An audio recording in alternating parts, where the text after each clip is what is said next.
offerings of my Muslims, oh, where do I start? La ilaha illallah. They torch it around the world just for being who they are. La ilaha illallah. Come tell me what is wrong in believing in. Assalamu alaikum wa rahmatullah. Alhamdulillah. Inna alhamdulillahi nahmaduhu wa nasta'inuhu wa nastaghfiruhu wa nu'minu bihi wa natawakkalu alayhi wa na'udhu billahi min shururi anfusina wa min sayyiati a'malina. Man yahdihillahu fala mudilla lahu wa man yudlilhu fala hadiya lahu. Wa ashhadu an la ilaha illallah wahdahu la sharika lahu wa ashhadu anna Muhammadan abduhu wa rasuluhu amma ba'd. يا أيها الذين آمنوا اتقوا الله حق تقاته ولا تموتن إلا وأنتم مسلمون.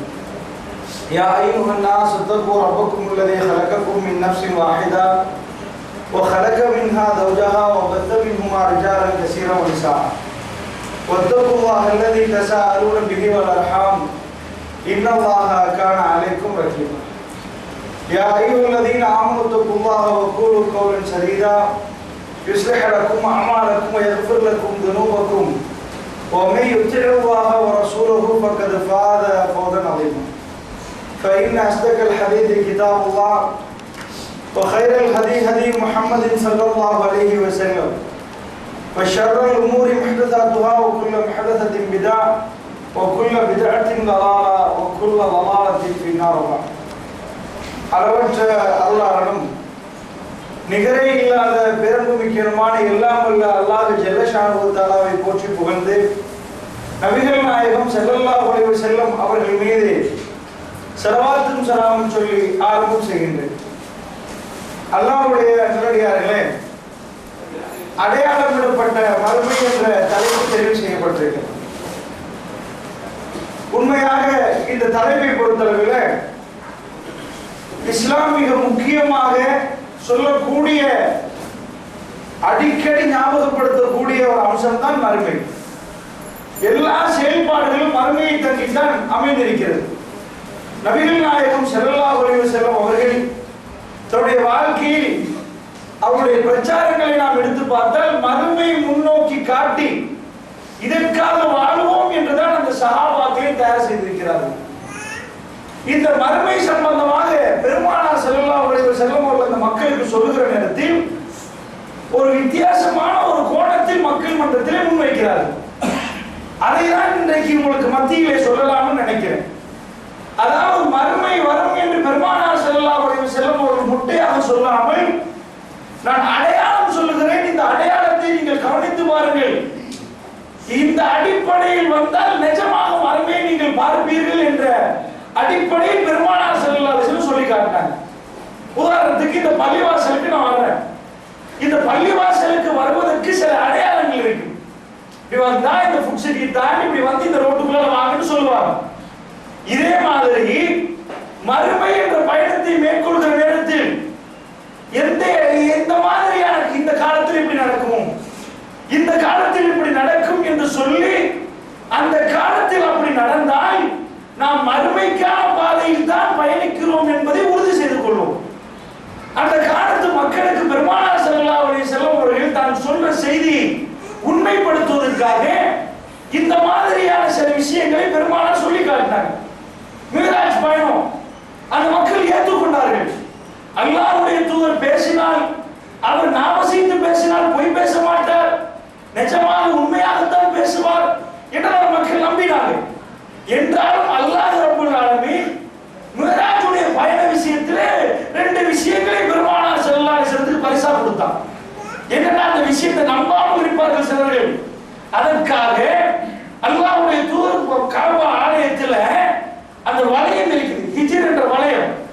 இந்த வளையத்தில் நின்று கொண்டிருக்கிறார்கள். அந்த நேரத்தில் குறைஷிகளுக்கு வந்து நெருக்கடி உண்டாக்குறாங்க. ரசூலுல்லாஹ் போன்றீங்களே என்று பெருமானாரை கேவலப்படுத்தும் விதமாக நோவினை செய்யும் விதமாக கேள்வி கேட்கிறாங்க. அல்லாஹ்வுடைய தூதர் எப்படி போனாங்கன்னா மக்காவிலிருந்து இருந்து அக்ஸாவுக்கு போனாங்க.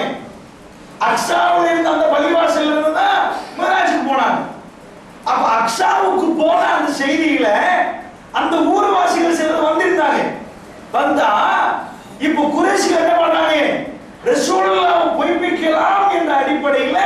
சில கேள்விகள் கேட்க ஆரம்பிச்சாங்க. சஹீஹ் புகாரியில் இந்த ஹதீஸை பார்க்கணும். என்ன கேட்கிறாங்க?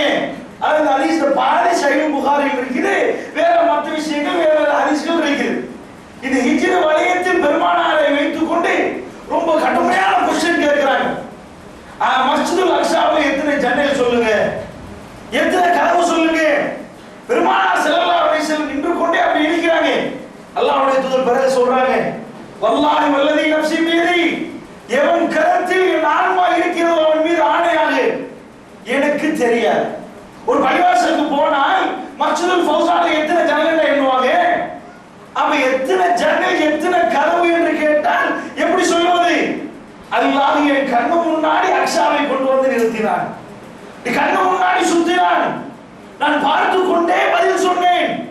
அவர்கள் அசந்து போயிட்டாங்க. அவ்வளவு பேர் பிளான் பண்ணி அவனுக்கு தெரியும், ரெண்டு பேருக்கு தெரிஞ்சிருக்குது. சரியாதான் சொல்றாங்க. கணக்கு சரிதான் என்று வாயடைத்து போனார்கள். இது மட்டுமா? மிஹ்ராஜ் பயணத்தை உறுதி செய்யறதுக்கு சஹீஹ் புகாரி எடுத்து பாருங்க. ஒரு பிரயாண கூட்டம் போய் கொண்டிருக்குது.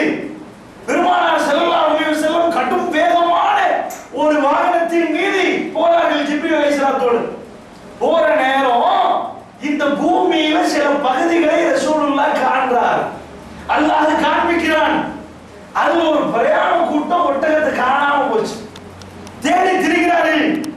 அல்லாஹ் வேண்டும் என்று அதை ஏற்படுத்தி, அந்த மக்களுக்கு அறிவுபூர்வமாக சில விஷயங்களை சொல்வதற்கு விஞ்ஞான ஆய்வுகள் இல்லை. அந்த மக்கள் எதை நம்புவாங்கன்னா அதிசயம் செய்தால் நம்புவார்கள். சில விடயங்களை நான் கண்டேன் அந்த ஆள் சாட்சி பாருங்க நம்புவார்கள். பெருமானார் என்ன பண்ணாங்கன்னா காணாம போன பிரயாண கூட்டத்துக்கு ஒட்டகத்தை தேடி கொடுத்துட்டாங்க. கொடுத்துட்டு வந்தா பல நாட்கள் பல மாதங்கள் கழித்து வர்றாங்க. அவங்க வந்தால் பெருமானார் ஸல்லல்லாஹு அலைஹி வஸல்லம் இந்த மக்களை பார்த்து, இவங்க ஒட்டகம் காணாம போறேன்னு அந்த இடத்துல நான் இருந்தனான்னு கேட்டேன், நான் தேடி தந்தனான்னு கேட்டேன். அவ்வளவு பேர் அழமாட்டாங்க. அப்ப எப்படிப்பா இங்க இருந்து அந்த தூரம் நான் போனேன்? இது கன்ஃபார்மாக இது புகாரில வந்து சனதுல எல்லாம் எந்த பிரச்சனையும் இல்லை. சஹீஹ் புகாரில வரக்கூடிய செய்தியை உங்களுக்கு பதிவு செய்கிறேன். கண்மூடித்தனமாக பெருமானார் சித்ரத்துல் முன்தஹாவை தாண்டி போனார் என்று கண்மூடித்தனமாக நம்ப வைக்கிறீர்களா? அந்த மக்கள் நம்பினாங்க. ஓரடி நம்புவதற்கான சில ஆதாரங்களை பெருமானார் ஸல்லல்லாஹு அலைஹி வஸல்லம் தன்னை நம்புவதற்கு சில ஆதாரங்களை முன்வைச்சிருந்தாங்க. இதனால் அந்த மக்கள் நம்பினார்கள். அபூபக்கர் சித்தீக் சொன்னாங்க, என்னுடைய தோழர் சொன்னாரா, உண்மையைத்தான் சொன்னார், பொய் இல்லைன்னாங்க. ஆனால் 4 பேர் மனசுல சில சர்ச்சைகள் இருக்கும். இதை நிவர்த்தி செய்வதற்கு அல்லாஹ் என்ன பண்றான்டா, இப்படி ஒரு ஏற்பாடு பண்ணிட்டான். இப்ப அவ்வளவு பேர் யோசிக்கிறாங்க, இப்படி ஒரு ஒட்டகத்தை காணாம போன ஒட்டகத்தை தேடி கொடுத்தாரு, அதை அன்னைக்கு கண்டுட்டாங்களே, அதுவும் பிரயாணம் பண்ணி இப்பதானே வந்து சேருது. அப்ப எத்தனை நாள் எங்க இருந்திருப்பாங்க கணக்கு போட்டு பார்ப்பாங்க. ஊரில் இருந்த கூட்டம் இப்பதான் வந்து சேருவாங்க, இவர் எப்படி அங்க போனாரு, ஒரே நாள் போய் வந்தாரு. இதை கணக்கு போட்டே குழம்புறார்கள். இவர் போயிருப்பார். அல்லாஹ்வுடைய தூதர் லேசிப்பட்ட தூரம் போகவில்லை. சிதறல் முன்தஹாவில் ஜிப்ரீல் அலைஹிஸ்ஸலாம் நிக்கிற நேரம் அவர்கள் அல்லாஹ்வோட பேசுவதற்கு போனார்கள். ரொம்ப நெருக்கமாக போனார்கள், அல்லாஹ்வை பார்க்கவில்லை. அவ்வளவுதான். ரஹ்மான் பேசுவதை அப்படியே கேட்டுக்கொண்டு பக்கத்திலே போனார்கள். ஜிப்ரீல் அலைஹிஸ்ஸலாத்துக்கு கூட உத்தரவில்லாத ஒரு பிரதேசம், யாருமே நெருங்க முடியாத ஒரு இடம். நான் இங்க நிக்கிறேன் நபியே என்று சொல்லிவிட்டார் அவர்.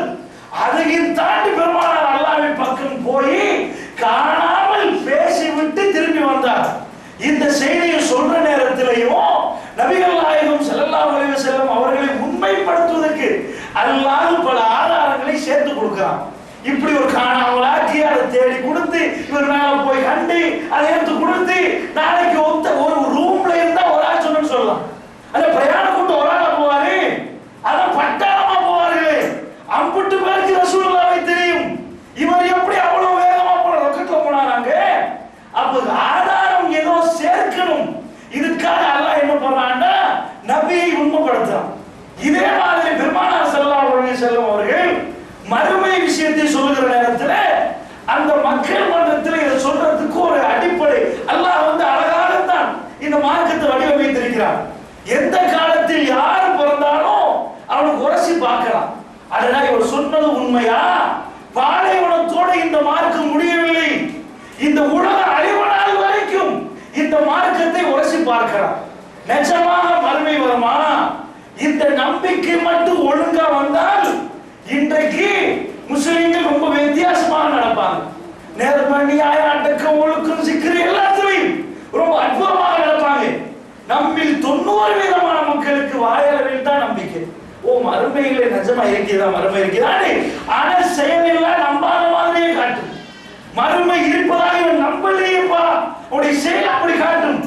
அதற்காக அடிக்கடி இந்த நம்பிக்கையை புதுப்பிப்பதற்காக நபிகள் நாயகம் ஸல்லல்லாஹு அலைஹி வஸல்லம் அவர்கள் அடையாளம் போட்டார்கள். அதுல ஒரு சில அடையாளங்களை உங்களுக்கு முன்னால் வைக்கலாம்னு நினைக்கிறேன். அதுக்கு முன்னாடி இன்னொரு விஷயத்தை நீங்க புரியணும். இஸ்லாமிய மார்க்கத்தை பொறுத்தளவுல நபிகள் இது நம்பிக்கை அடிப்படையில இந்த மார்க்கம் உண்டாக்கப்பட்டிருக்கிறது. பரிசு எதுக்குன்னா நம்பிக்கைக்கு தான். எப்படி நம்பணும்டா, மௌட்டிகமா மடத்தனமா நம்பினா பரிசு கிடைக்காதான், அறிவுபூர்வமா நம்பணுமா. இப்ப அல்லாஹ் வந்து இதுதான் நான் தான் அல்லாஹ்னு சொன்னா அந்த நம்பிக்கை அல்லாஹ் விரும்பலையா? அல்லாஹ்வை பார்க்காமலே அல்லாஹ் இருக்கிறான்னு இந்த மூளையால யோசி பார்த்து நம்பணுமா? இந்த மர்மையை கூட அல்லாஹ் காட்டி பாரு, ஜாலிக்கல் யௌமுல் என்று குர்ஆன் சொல்லுவான். இது உண்மையான நாள், ஆனா காட்ட மாட்டான். பெருமானார் ஸல்லல்லாஹு அலைஹி வஸல்லத்துக்கும் இப்படி இப்படி நடந்து மறுமைக்கு போம்பா, நீ நம்பினா நம்பி இறங்கி விட்டுருப்போம். அப்ப இந்த நம்பிக்கை எப்படி வரணும்னா சில சம்பவங்களை பார்த்து சில விடயங்களை பார்த்து உரசி நம்பணும். இதுக்கு நபிகள் நாயகம் ஸல்லல்லாஹு அலைஹி வஸல்லம் சொல்லக்கூடிய முதல் செய்தி என்னன்னா, அல்லாஹ்வுடைய தூதர் சொல்றாங்க, 6 விஷயங்களை எண்ணிக்கோங்க. இந்த 6 நடந்தால் இந்த 6 நடக்காம மறுமை வராது. அப்ப என்ன அர்த்தம்? ஏதாவது மறுமை வரணும்னா சும்மா வராது. இப்ப வராது. இப்ப திடீர்னு நாளைக்கு மறுமை வருமா? வராது. பெருமானார் ஸல்லல்லாஹு அலைஹி வஸல்லம் பெரிய அடையாளங்கள் 10 சொல்லியிருக்கிறாங்க. இன்னும் சின்ன சின்ன அடையாளங்கள் சொல்லியிருக்கிறாங்க. இது எல்லாம் வராமல் நாளைக்கு அல்லாஹ் மீதான மறுமை வராது. ஆனா மறுமை வரும். அந்த அடையாளங்கள் முடிந்த பிறகு உலகம் சர்வசாதாரணமாக இயங்கும். சும்மா இயங்குவோம். சூரியன் உதிக்கிற மாதிரி உதிக்கும். மக்கள் பால் கறப்பார்கள், பிள்ளைகளை ஈண்டெடுப்பாங்க. இந்த மாதிரி ஒரு நாள் தான். இப்படி நாட்களில் தான் திடீரென்று மறுமை வருமா? யௌம தரவுனா ததரவு குல்லு முர்திஅத்தின் அம்மா அர்வத் வதரவு குல்லு தாத்தின் ஹம்லின் ஹம்லஹா வதரன் நாஸ் சுகாரா வமா ஹும் பிசுகாரா வலாக்கின் அஸாபுல்லாஹி ஷதீத். அந்த நாள்ல பால் கொடுப்பாங்க. தாய்மார்கள் பால் கொடுக்கறதே மறந்துடுவாங்க. கையில குழந்தை இருக்கிறதே மறந்துடுவாங்களாம். வதரவு குல்லு தாத்தின் ஹம்லின் ஹம்லஹா, ஈண்டெடுப்பாங்களாம் குழந்தைகள். பிரசவ வேதனையில துடிக்கிற தாய்மார்கள் பிரசவத்தையும் மறந்துடுவாங்களாம். அந்த பிரசவம் நடக்குமா? பிரசவம் நடந்துச்சான்னு தெரியாது. அந்த வேதனையை தாண்டி ஒரு வேதனையாம். மக்கள் எல்லாம் குடித்தவர்கள் போட்டு இருப்பார்கள். அவர்கள் யாரும் குடிக்கவில்லை. வலாக்கின் அஸாபுல்லாஹி ஷதீத், அல்லாஹ்வுடைய வேதனை தான் கடுமையாக இருக்கிறது. பெருமானார் அல்லாஹ் திருமறை குர்ஆன்ல சொல்றான். அப்ப என்ன நிஜமாண்டா, அந்த நாள் வர நேரத்துல புள்ள கிடைக்கும், பால் கொடுப்பாங்க. இன்னும் சொல்லப்பா ரசூல் ஸல்லல்லாஹு சொல்றாங்க, ஒரு ஆள் பாலை கறப்பாரு, கறந்துட்டு இருப்பாரு, அவர் திரும்புவதற்கு முன்னாடி மறுபடியும் வர மாட்டாங்க. அன்றாட வேலையில சாப்பாடு எடுத்து வாய்க்குள் போடுவதற்கு முன்னாடி மறுபடியும் வர மாட்டாங்க. கை பறிக்கிறப்பான். அவ்வளவு நொடி பொழுது உலகத்தை எல்லாம் அழைப்பான்.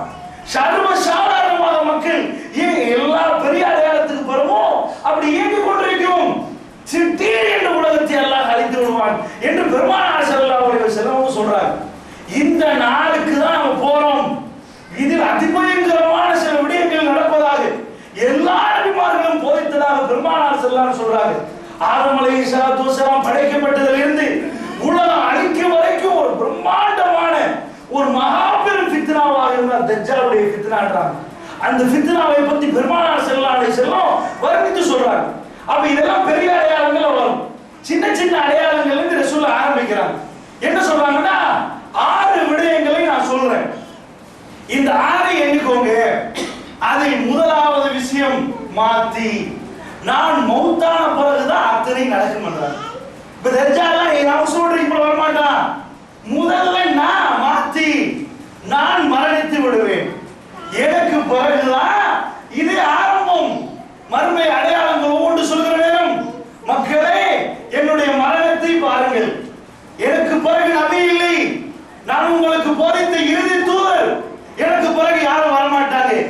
இது அல்லாஹ் மறுமைக்கான அடையாளமாக வைத்திருக்கிறான் என்று பெருமானார் ஸல்லல்லாஹு சொல்றாங்க. அல்லாஹ்வுடைய நல்லடியார்களே, ரசூலுல்லாஹ் இதை சொல்லுகிற நேரத்துல இந்த மௌத்தை பத்தி ரசூலுல்லாஹ் பேசுறாங்க. அல்லாஹ்வுடைய தூதருடைய மௌத்தை பத்தி அல்லாஹ்வுடைய தூதர் எப்ப பேச ஆரம்பிக்கிறாங்கன்னா சிட்டகாத்திரமா இருக்கிற நேரம் பேசுறாங்க.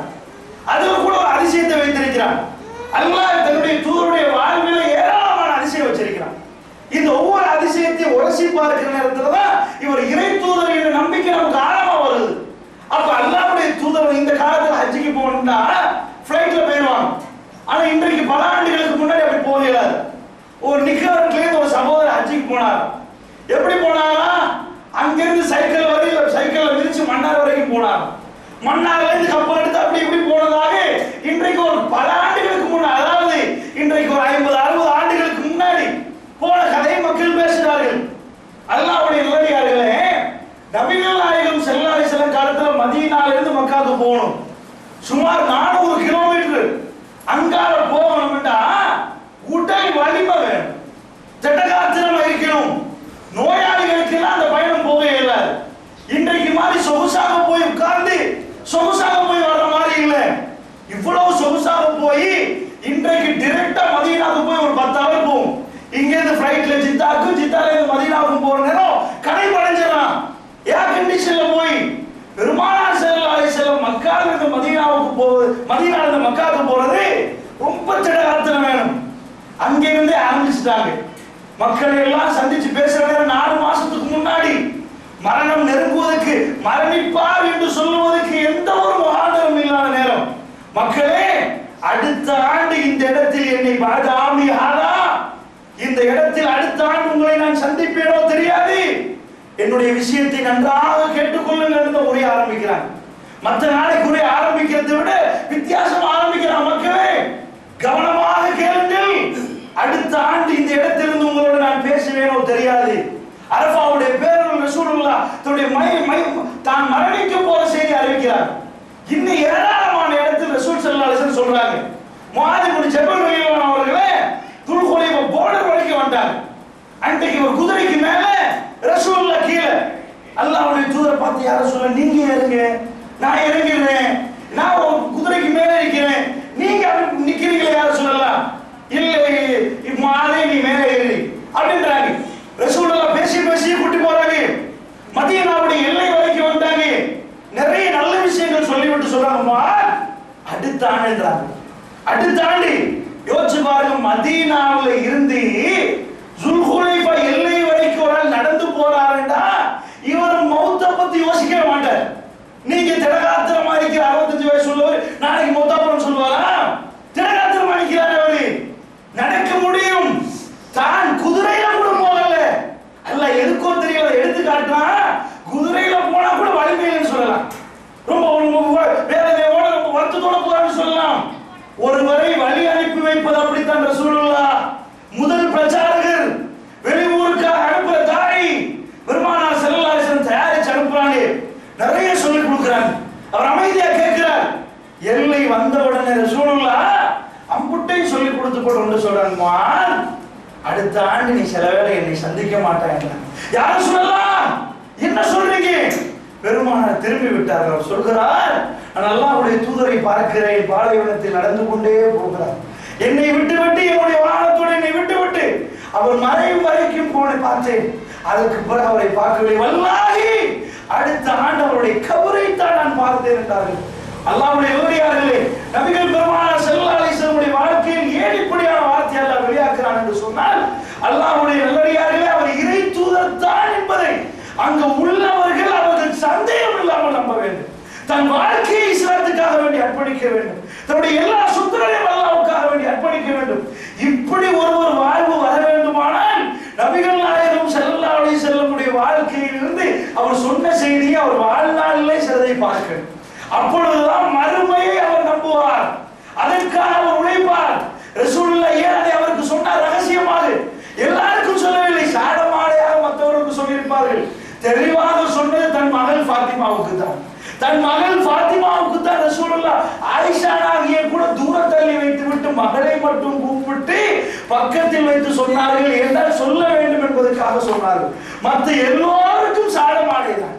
எல்லாருக்கும் சாடமாடையாக 4 மாதத்துக்கு முன்னாடி திடகாத்திரமா இருக்கிற காலத்திலே ரசூலுல்லாஹ் சொல்லிவிட்டாரு, நான் போக போறேன் அப்பா என்ற செய்தி மறைமுகமாக வந்து கொண்டிருக்கிறது. அல்லாஹ்வுடைய உடையவர்களே, அந்த மக்கள் ரசூலுல்லாஹ்வுடைய வாழ்க்கையை பார்த்து எல்லாத்தையும் நம்பினார்கள். காணாத மறுமை அப்படித்தான் நம்பினார்கள்.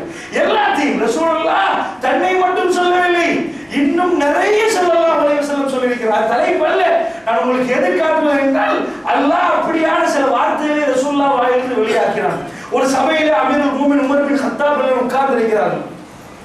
நீங்க பார்க்கலாம் சஹீஹ் முஸ்லிம்ல, அந்த நேரத்துல உதைஃபத்துல் யமான் என்ற ஒரு சஹாபி, இவர் யாரு தெரியுமா? இவர் ஃபித்னா சம்பந்தமாக கரை கண்ட புலி என்று சொல்லலாம். ஃபித்னா சம்பந்தமான ஹதீஸ்கள் எல்லாம் ரசூலுல்லாஹ் சொன்ன மாதிரியே ஞாபகம் வைத்த இருவர்கள் இருக்கிறார்கள். ஒன்று அபூ ஹுரைரா ரலியல்லாஹு அன்ஹு அவர்கள், அடுத்தது உதைஃபத்துல் யமான் ரலியல்லாஹு அன்ஹு அவர்கள். அவர்களுக்கு அவ்வளவு பெரிய ஒரு அறிவு அல்லாஹ் கொடுத்து வைத்திருந்தார். எந்த அளவுக்கு என்று சொன்னால், ஒருவர் வர்றார், உஸ்மான் ரலியல்லாஹுடைய காலத்திலே கூபாவிலே, ஈராக்கில் கூபாவிலே ஆளுநர் நியமனம் சம்பந்தமான பிரச்சனை. வெளியில் இருந்து கொண்டு அவர் சொன்னார், இன்றைக்கு பெரும் இரத்த கலவரம் உண்டாக மாட்டார். இவர் பக்கத்தில் இருந்த உதைஃபா ரலியல்லாஹு சொன்னார், வல்லாஹி அப்படி உருவாகாது என்று சொன்னார். அங்கே வந்தவர் சொன்னார், அல்லாஹ் மீது ஆணையாக உருவாகும் என்று சொன்னார்.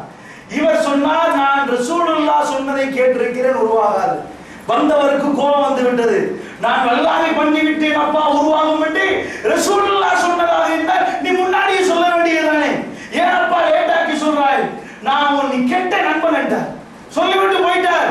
போனதுக்கு பிறகுதான் யார் இந்த ஆள் என்று சொல்லி அவர் கேட்கிறார். அப்புறம் தான் தெரிகிறது, அவர் உதைஃபத்துல் யமான் ரலியல்லாஹு அன்ஹு அவர்கள். அவர் கேள்விப்படுகிறார், இவராவர் அவருக்கான இப்படி சொல்லிவிட்டேன் என்று.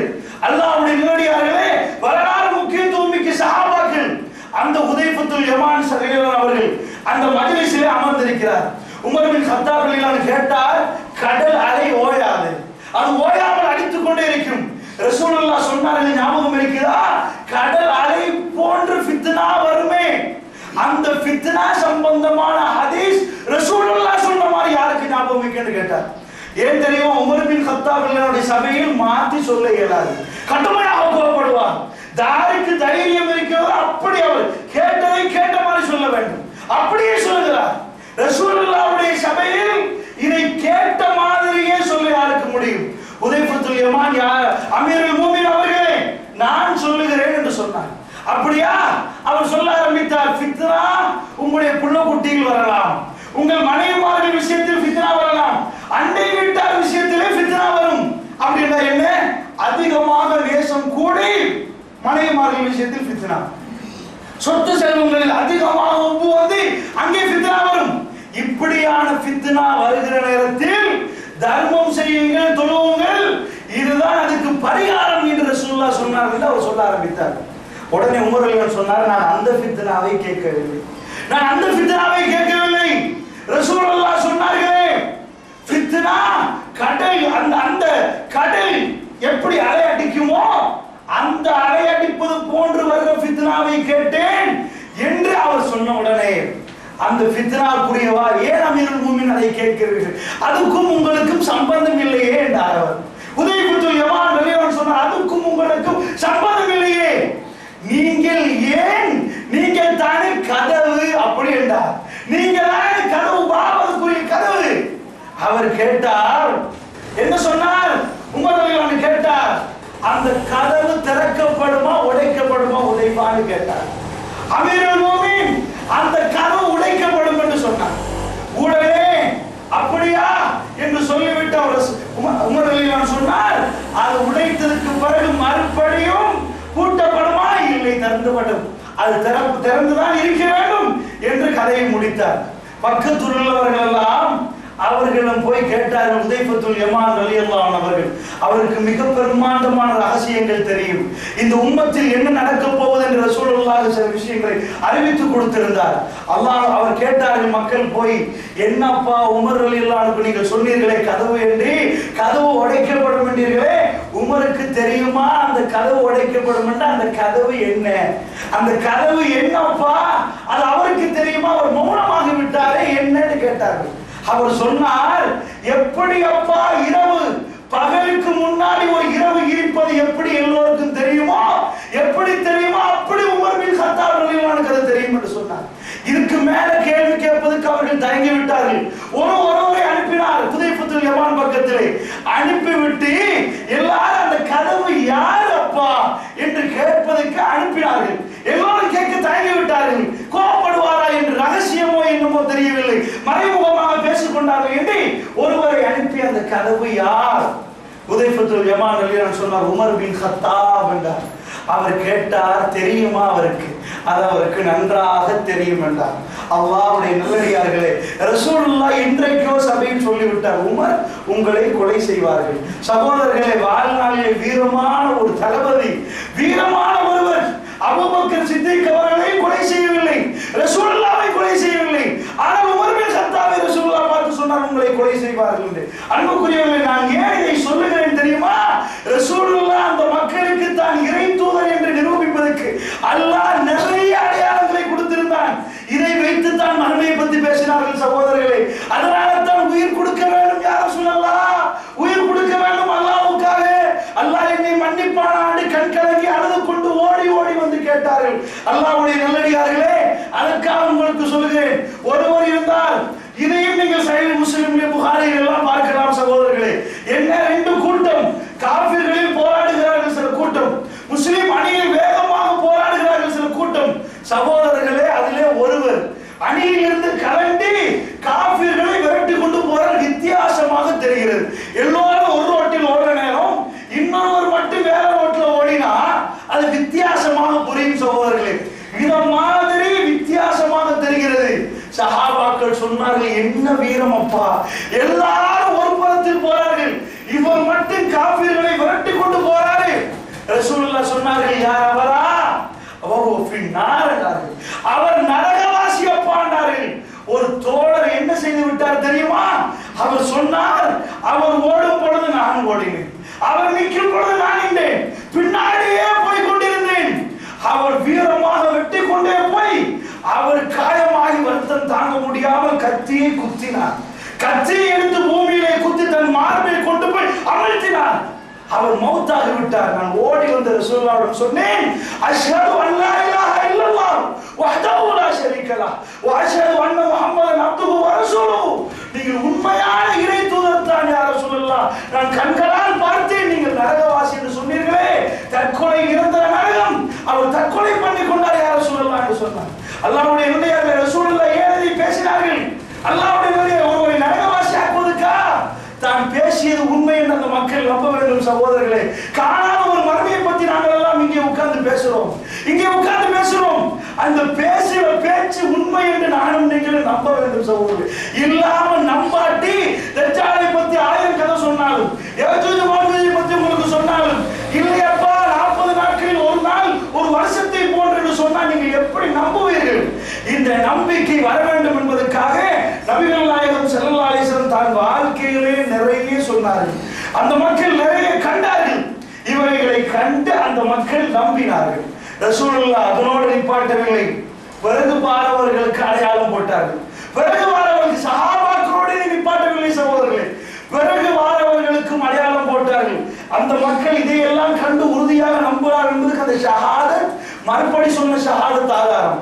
மறுபடி அவர் ஏன் ஷஹாதத் சொல்கிறார்? உறுதியாகிவிட்டது. இதுவரைக்கும் நம்பினார், இப்பொழுது இன்னும் உறுதியாகிவிட்டது.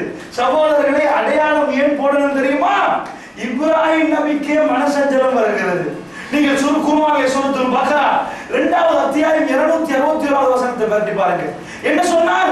ரப்பி அரினி கைஃப துஹீல் மௌதா, இறந்தவரை உயிர்ப்பித்து காட்டியா அல்லாஹ். அல்லாஹ் கேட்டா, காலாவலம் தும்மி, இப்ராஹிம் நீங்கள் நம்பவில்லையா? காலபலா, நான் நம்புறேன் யா அல்லாஹ். இறந்தவரை உயிர்ப்பிக்கிறத நம்பாம இருப்பனாயா அல்லாஹ்? நான் நம்புறேன் யா அல்லாஹ். வலாக்கின் யத்மைன கல்வி, என்றாலும் என் மனசுல ஒரு அமைதி இல்லையா அல்லாஹ், நிம்மதி இல்லை, மனசுல ஒரு சஞ்சலம். அதற்காக கேட்ட, என்ன சஞ்சலம் என்றா? நம்பிக்கை தான். என்னென்னமோ சைத்தான் குத்துறான், நான் நம்புறேன்னா அது எப்படி இறந்தவன் உயிர்ப்பிக்கணும்? மறுபடியும் ஒரு கொஸ்டின் வருகிறது. எல்லாருக்கும் இது வரும் சகோதரர்களே. வாயால் சொல்லவில்லை, அவ்வளவுதான், நடத்தியால் காட்டுறோம். எல்லாரும் பெருசாக இருந்ததுக்கு நடத்தியால் காட்டுகிறோம். சிலர்கள் ரொம்ப தெளிவாக தொழாமலே காட்டுகிறார்கள், சிலர்கள் ஜகாத்து கொடுக்காமலே காட்டுகிறார்கள், பள்ளிவாசல் பக்கம் வராமலே காட்டுகிறார்கள், சிலர்கள் வந்து தூங்கி கொண்டு காட்டுகிறார்கள். சகோதரர்களே, அல்லாஹ்வுடைய நல்லடியார்களே, நான் என்ன சொல்ல வருகிறேன் தெரியுமா? சஹாபாக்கள் இறை தூதர் பேசுற நேரத்தில் ஹதீஸ்கள் சொல்லுகிற நேரத்தில் அவர் கண் கலங்கி சொன்னால் இவர்கள் அழுது விடுவார்கள். அழ வேண்டும் என்று சொன்னால் சொன்னது மட்டுமல்ல அவர்கள் அழுது விடுவார்கள். வஜ்லத் குலூபுஹும், அல்லாஹ்வை பற்றி பேசுகிற நேரத்தில் உள்ளங்கள் எல்லாம் நடுங்கும். நமக்கு ரொம்ப அமைதியான தூக்கம் போகிறது சகோதரர். அல்லாஹ் பாதுகாக்க வேண்டும். நம்முடைய ஈமானுடைய தரத்தை அளந்து பார்ப்பதற்கு நான் சொல்கிறேன்.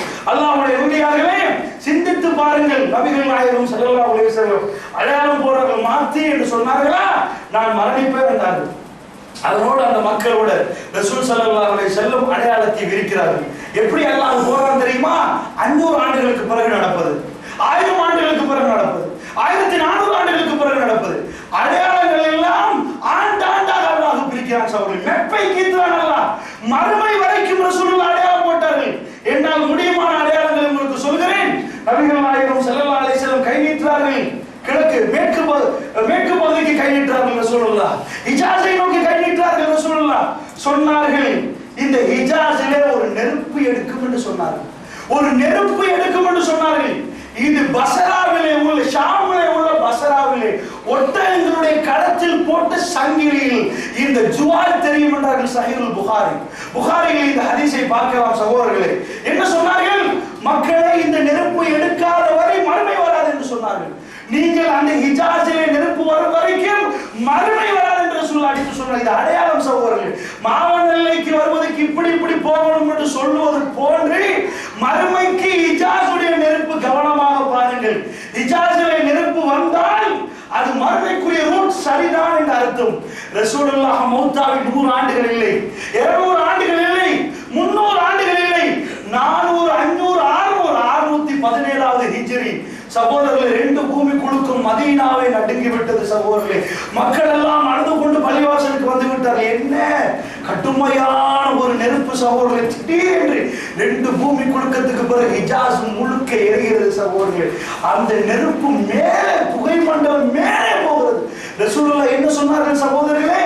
அது ஷாமிலே உள்ள, பஸ்ராவிலே உள்ள ஒட்டகங்களுடைய சங்கிலியில் அந்த ஜுவால் தெரியும் என்றார்கள். அப்படி என்றால் நெருப்பு லேசாக பத்த கூடாது, வாழ்க்கையில மாதிரி வெடித்து மேலே போக வேண்டும் சகோதரர்களே. கடிதங்கள் சான்று. அந்த காலத்தில் மக்கள் எல்லாம் தௌபா செய்து விட்டார்கள். இன்றைக்கும் ஹிஜாஸ் என்ற அடிகள் இணையதளத்திலே கருகி போன ஒரு பூமி உங்களுக்கு பார்க்கலாம். எந்த மனிதர்களும் இல்லை சகோதரர்களே. அங்கே அந்த கற்கள் எல்லாம் பத்து எரிந்திருக்கிறது சகோதரர்களே. வேண்டிய மட்டும் அது சம்பந்தமான போட்டோஸ் இணையதளத்தில் உங்களுக்கு பார்க்கலாம். ரசூலுல்லாஹ் சொன்ன செய்தி ஹிஜ்ரி 617க்கு பிறகு ரசூலுல்லாஹ் காலத்தில் மட்டும் சகோதரர் 50-60 நடக்கிறது. நிறைய சொன்னாங்க. அதை சொல்வதற்கு அதை இந்த தலைப்பும் இல்லை, அதை சொல்வதற்கு நேரம் இல்லை. நான் சொல்வது அதுக்கு அப்பால் நடக்கக்கூடியது சகோதரர்களே. அல்லாஹ்வுடைய தூதர் மௌத்தாகி விட்டார்கள், சஹாபாக்கள் மௌத்தாகி விட்டார்கள். அதுக்கு பிறகு வரக்கூடிய மக்கள் பார்க்கிறார்கள், அடே புகாரியில் இந்த செய்தி இருக்கிறது. என்ன? ஹிஜாஸில் ஒரு நெருப்பு வரும். அது ஹிஜ்ரி 617 வருகிறது சகோதரர்களே. இன்றைக்கும் அது சான்று நெருப்பு வந்ததற்கு. இன்றைக்கும் நெருப்பு வரவில்லை என்று அங்கே முகாந்திரம் இல்லாமல் ஆக்கவில்லை. அந்த சான்றை அல்லாஹ் இன்னும் ஹிஜாஸில் மீய வைத்திருக்கிறார். இன்னும் எரிந்த கற்களோடு அந்த பூமி அப்படியே இன்னும் இருக்கிறது சகோதரர்களே. ரசூலுல்லாஹ் என்ன சொன்னார்கள்? ஒரு நெருப்பை பத்தி எதுக்கு பேசணும்? ஒரு நெருப்பை பத்தி இது ஒரு பெரும் இபாதத்தா? கியாமுல் லைலை பத்தி பேசலாம், சுப்ஹானல்லாஹ் அல்ஹம்துலில்லாஹ் பத்தி பேசலாம். ஒரு ஊர்ல ஏற்படுற நெருப்பா அது உயரமா பத்தும் என்பதனால் தானே சகோதரர்களே ஷாமுக்கு தெரியும். மாவனிலிருந்து கடுமையான உயரத்துக்கு ஒரு நெருப்பு போனாலா அது அங்கால உள்ள கமுக்களுக்கு தெரியும். கேளால பத்தினால் தெரியாத சகோதரர்களே. நிஜமாக அந்த நெருப்பு மேலே போயிருக்கிறது. ஏனென்றால் அல்லாஹ்வுடைய ஏற்பாடு ஷாமிலிருந்து மதீனாவுக்கு கடிதம் வருகிறது. என்ன?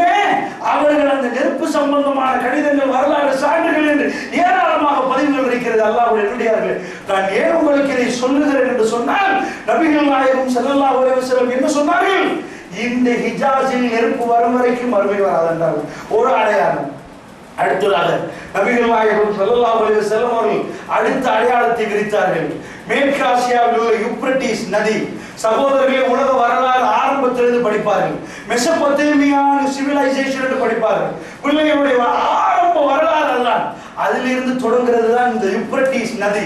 உலகத்தில் இதை பற்றி படிக்காத மாணவன் இருக்க மாட்டான். எல்லா வரலாறு படித்தவன் யூப்ரட்டிஸை பற்றி படிப்பார். இது அரபியில் ஃபுராத் நதி என்று சொல்லுவார்கள். ரசூலுல்லாஹி ஸல்லல்லாஹு அலைஹி வஸல்லம் சொன்னார்கள், ரொம்ப கடுமையான ஒரு டேஞ்சரான ஒரு எச்சரிக்கை. சஹீஹ் முஸ்லிமிலே பாபுல் ஃபித்ன், ஃபித்னாவுடைய பாடத்தில் நீங்கள் பார்க்கலாம். என்ன தெரியுமா ரசூலுல்லாஹ் சொன்னார்கள்? இந்த ஃபுராத் நதி வத்தும் என்று சொன்னார்கள். இந்த ஃபுராத் நதி சகோதரர்களே, இது என்ன நதி? நேற்று முதலாத்து ஓடும் மாவை அல்ல சகோதரர்களே, இது வத்தும், இது ஓடும். ரசூலுல்லாஹ் சொல்ற நதி உங்களுக்கு ஞாபகம் இருந்தால் நீங்கள் படிக்கிற நேரத்தில் இதிகாசத்தில் இதை படித்து தந்திருப்பார்கள். மெசொப்பொத்தேமியாவை பற்றி நீங்கள் படித்திருந்தால் கட்டாயமாக யூப்ரட்டிஸ் டைக்ரிஸ் என்ற நதியை நீங்கள் படித்திருப்பீர்கள். வரலாறுகளே அந்த காலத்தில் மனிதனுடைய ஆதி மனிதன் காலத்திலே இருந்து இந்த நதி ஜீவன் நதியாக ஓடுற நதி. ரசூலுல்லாஹ் சொன்னார்கள், இந்த யூப்ரட்டிஸ் நதி வத்தி தங்க மலை வெளியாகும் என்று சொன்னார்கள். சகோதரர்களே, 1400 ஆண்டுகளுக்கு முன்னாடி யூப்ரட்டிஸ் வத்துமா என்று ஒரு சந்தேகம் இருக்கும். அல்லாஹ் மீது ஆணையாக சகோதரர்களே, நதி வத்தி கொண்டிருக்கிறது. அல்லாஹ் மீது ஆணையாக இந்த யுகம் ரொம்ப டேஞ்சரான யுகம்.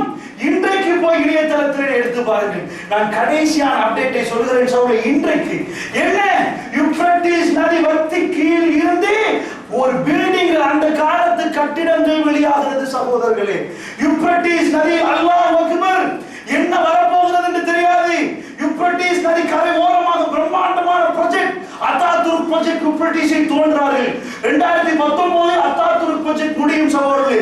என்ன ஆகும் என்று சொல்ல இயலாத அளவுக்கு நதி தோண்டப்படுகிறது. அங்க ஒரு நதி பக்கத்திலே மக்கள் வந்து குடியமர்றார்கள். ரசூலுல்லாஹ் சொன்னார்கள், ஒரு உலகத்துக்கே தெரிகிற அடையாளம் தான் ரசூலுல்லாஹ் பேசுவார்கள். சாதாரண அடையாளம் பேச மாட்டார்கள். உலகமே கவனித்து பார்க்கிற அடையாளம் பேசுவார்கள். நானும் நீங்கள் வாழுகிற காலத்தில் அது வெளிவந்து விடுமோ? அல்லாஹ் அக்பர், அல்லாஹ் அக்பர், எங்களுக்கு தெரியாது. ஆனால் முகாந்திரம் யூப்ரட்டிஸை பற்றி இன்றைக்கு போய் இணையதளத்தில் இந்த உரை முடிந்ததற்கு பிறகு நீங்கள் தேடி பாருங்கள். கட்டிடங்கள் நதியிலிருந்து வெளியாகிறது சில விடயங்கள்.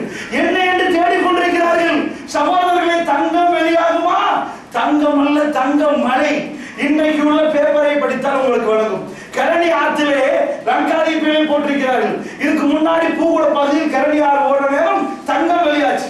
மக்கள் கூட்டம் கூட்டமாக போனார்கள். நிஜமாக தங்கம் என்று சொன்னால் சகோதரர்களே, தங்க துண்டுகள், அந்த துண்டுகள் சின்ன சின்ன ரொம்ப அந்த மண்ணோடு இருந்து பிரிச்செடுப்பார்கள். அவைகளை எடுத்தார்கள். இப்பொழுது கரணி ஆற்றிலே இன்னொரு படை கிளம்பி விட்டார்கள். என்ன வந்து மாணிக்க வழி வந்து விட்டது சகோதரர்களே. இதான் இன்றைக்கு பத்திரிகைகளை போய் பார்க்கலாம். இரிதா லங்காதீபை எடுத்து பார்த்திருந்தால் மாணிக்கத்துக்கு அடித்து பிறண்டு கொண்டு மக்கள் வெளியே வர்றார்கள். இப்பொழுது அடுத்த படை நிஜமாக மாணிக்க கல் எடுத்திருப்பார்கள் போல தெரிகிறது. நான் டீப்பாக அதை படிக்கவில்லை, அதை உங்களுக்கு சொல்கிறேன். அல்லாஹ்வுடைய நல்லடியார்களே, தங்கம் வெளிவரப் போகிறது. பூகோடையில் வெளிவந்த மாதிரி அல்ல, கரணி ஆற்றில் வெளிவந்த மாதிரி அல்ல, தங்கம் மலை வெளிவரப் போகிறது. அதற்கு ஹதீஸில் அண்டர்லைன் பண்ண வேண்டிய வரி என்ன தெரியுமா? யூப்ரட்டிஸ் வத்தும் என்கிறார்கள் ரசூலுல்லாஹ். வத்தின பிறகுதான் வரும் என்றார்கள். வத்துவதற்குரிய எல்லா விஷயங்களும் வந்து விட்டது சகோதரர்களே. இன்றைக்கு தெளிவாக சொல்கிறார்கள், இது வத்த போகிறது, வத்தி கொண்டு இருக்கிறது, பிழி கீழே இருந்து பழைய விடயங்கள் வெளிவருகிறது என்று சொல்லி நாங்கள் சொல்லவில்லை, ஆய்வாளர்கள் சொல்கிறார்கள். அல்லாஹ்வுடைய நல்லடியார்களே, ரசூலுல்லாஹ் சாதாரணமாக அடையாளம் போடுவார்களா? என்ன நினைத்துக் கொண்டு வாழ்ந்து கொண்டிருக்கிறோம் இந்த உலகத்திலே? அல்லாஹ்வுடைய நல்லடியார்களே, இது ஒரு மிக முக்கியமான ஒரு செய்தியாக பதிவாக்குகிறேன். நபிகள் நாயகம் ஸல்லல்லாஹு அலைஹி வஸல்லம் சொன்னார்கள், கருப்பு புகாரியிலே 50வது ஹதீஸ் சகோதரர்களே. கருப்பு ஒட்டகம் மேய்க்கக்கூடியவர்கள், அர்த்தம் என்ன? ஒட்டகம் மேய்க்கக்கூடியவர்கள், கருப்பு ஒட்டகம் மேய்க்கக்கூடியவர்கள். ரெண்டுல என்ன டிஃபரன்ஸ் சகோதரர்களே? ஆடு மேய்க்கக்கூடியவர்கள் ரொம்ப ரொம்ப வறுமையானவர்கள். அதுக்கு அர்த்தம் என்ன தெரியுமா? ரொம்ப வறுமையானவர்கள். ரசூலுல்லாஹ் சொன்னார், உங்களிடம் செல்வம் கொழிக்கும் என்றார்கள். எப்ப சொன்னார்கள்? எப்ப சொன்னார்கள்? சல்லியே இல்லாத டைமில் சொன்னார்கள். அவ்வளவு சல்லி வரும் என்றார்கள். அதுக்கு உதாரணம் என்ன சொன்னார்கள் தெரியுமா? கருப்பு ஒட்டகம் மேய்க்கிறார்களே, செருப்பானியாமல் இருப்பார்களே, ஆடு மேய்ப்பார்களே, இவர்கள் கட்டிடம் கட்டுவார்கள் என்று சொல்லவில்லை சகோதரர்களே. ஹதீஸில் அண்டர்லைன் பண்ண வேண்டிய வரி, உயரமான கட்டிடம் கட்டுவார்கள். அல்லாஹ் அக்பர், உயரமான கட்டிடம் கட்டுவார்கள். அல்லாஹ்வுடைய நல்லடியார்களே, நீங்கள் பரட்டி பார்க்க வேண்டிய செய்தி என்ன தெரியுமா? கட்டிடம் கட்டுவது என்று சொன்னால் அந்த காலத்தில் அதிசயம் தான். பிரம்மாண்டமான கட்டி 2 மாடி இருந்தது அந்த காலத்திலே. அதுவும் ஒரு கவர்மெண்டால் தான் கட்டலாம். ரோமபுரியில இருந்த கட்டிடங்கள் எல்லாம் சராசரி சாதாரண மனிதனால் கட்ட இயலாது. ஏன்னா அவ்வளவு பெரிய சல்லி கவர்மெண்டில் தான் இருக்கும் சகோதரர்கள். அவ்வளவு பிரம்மாண்டமான கட்டிடம். ரசூலுல்லாஹ்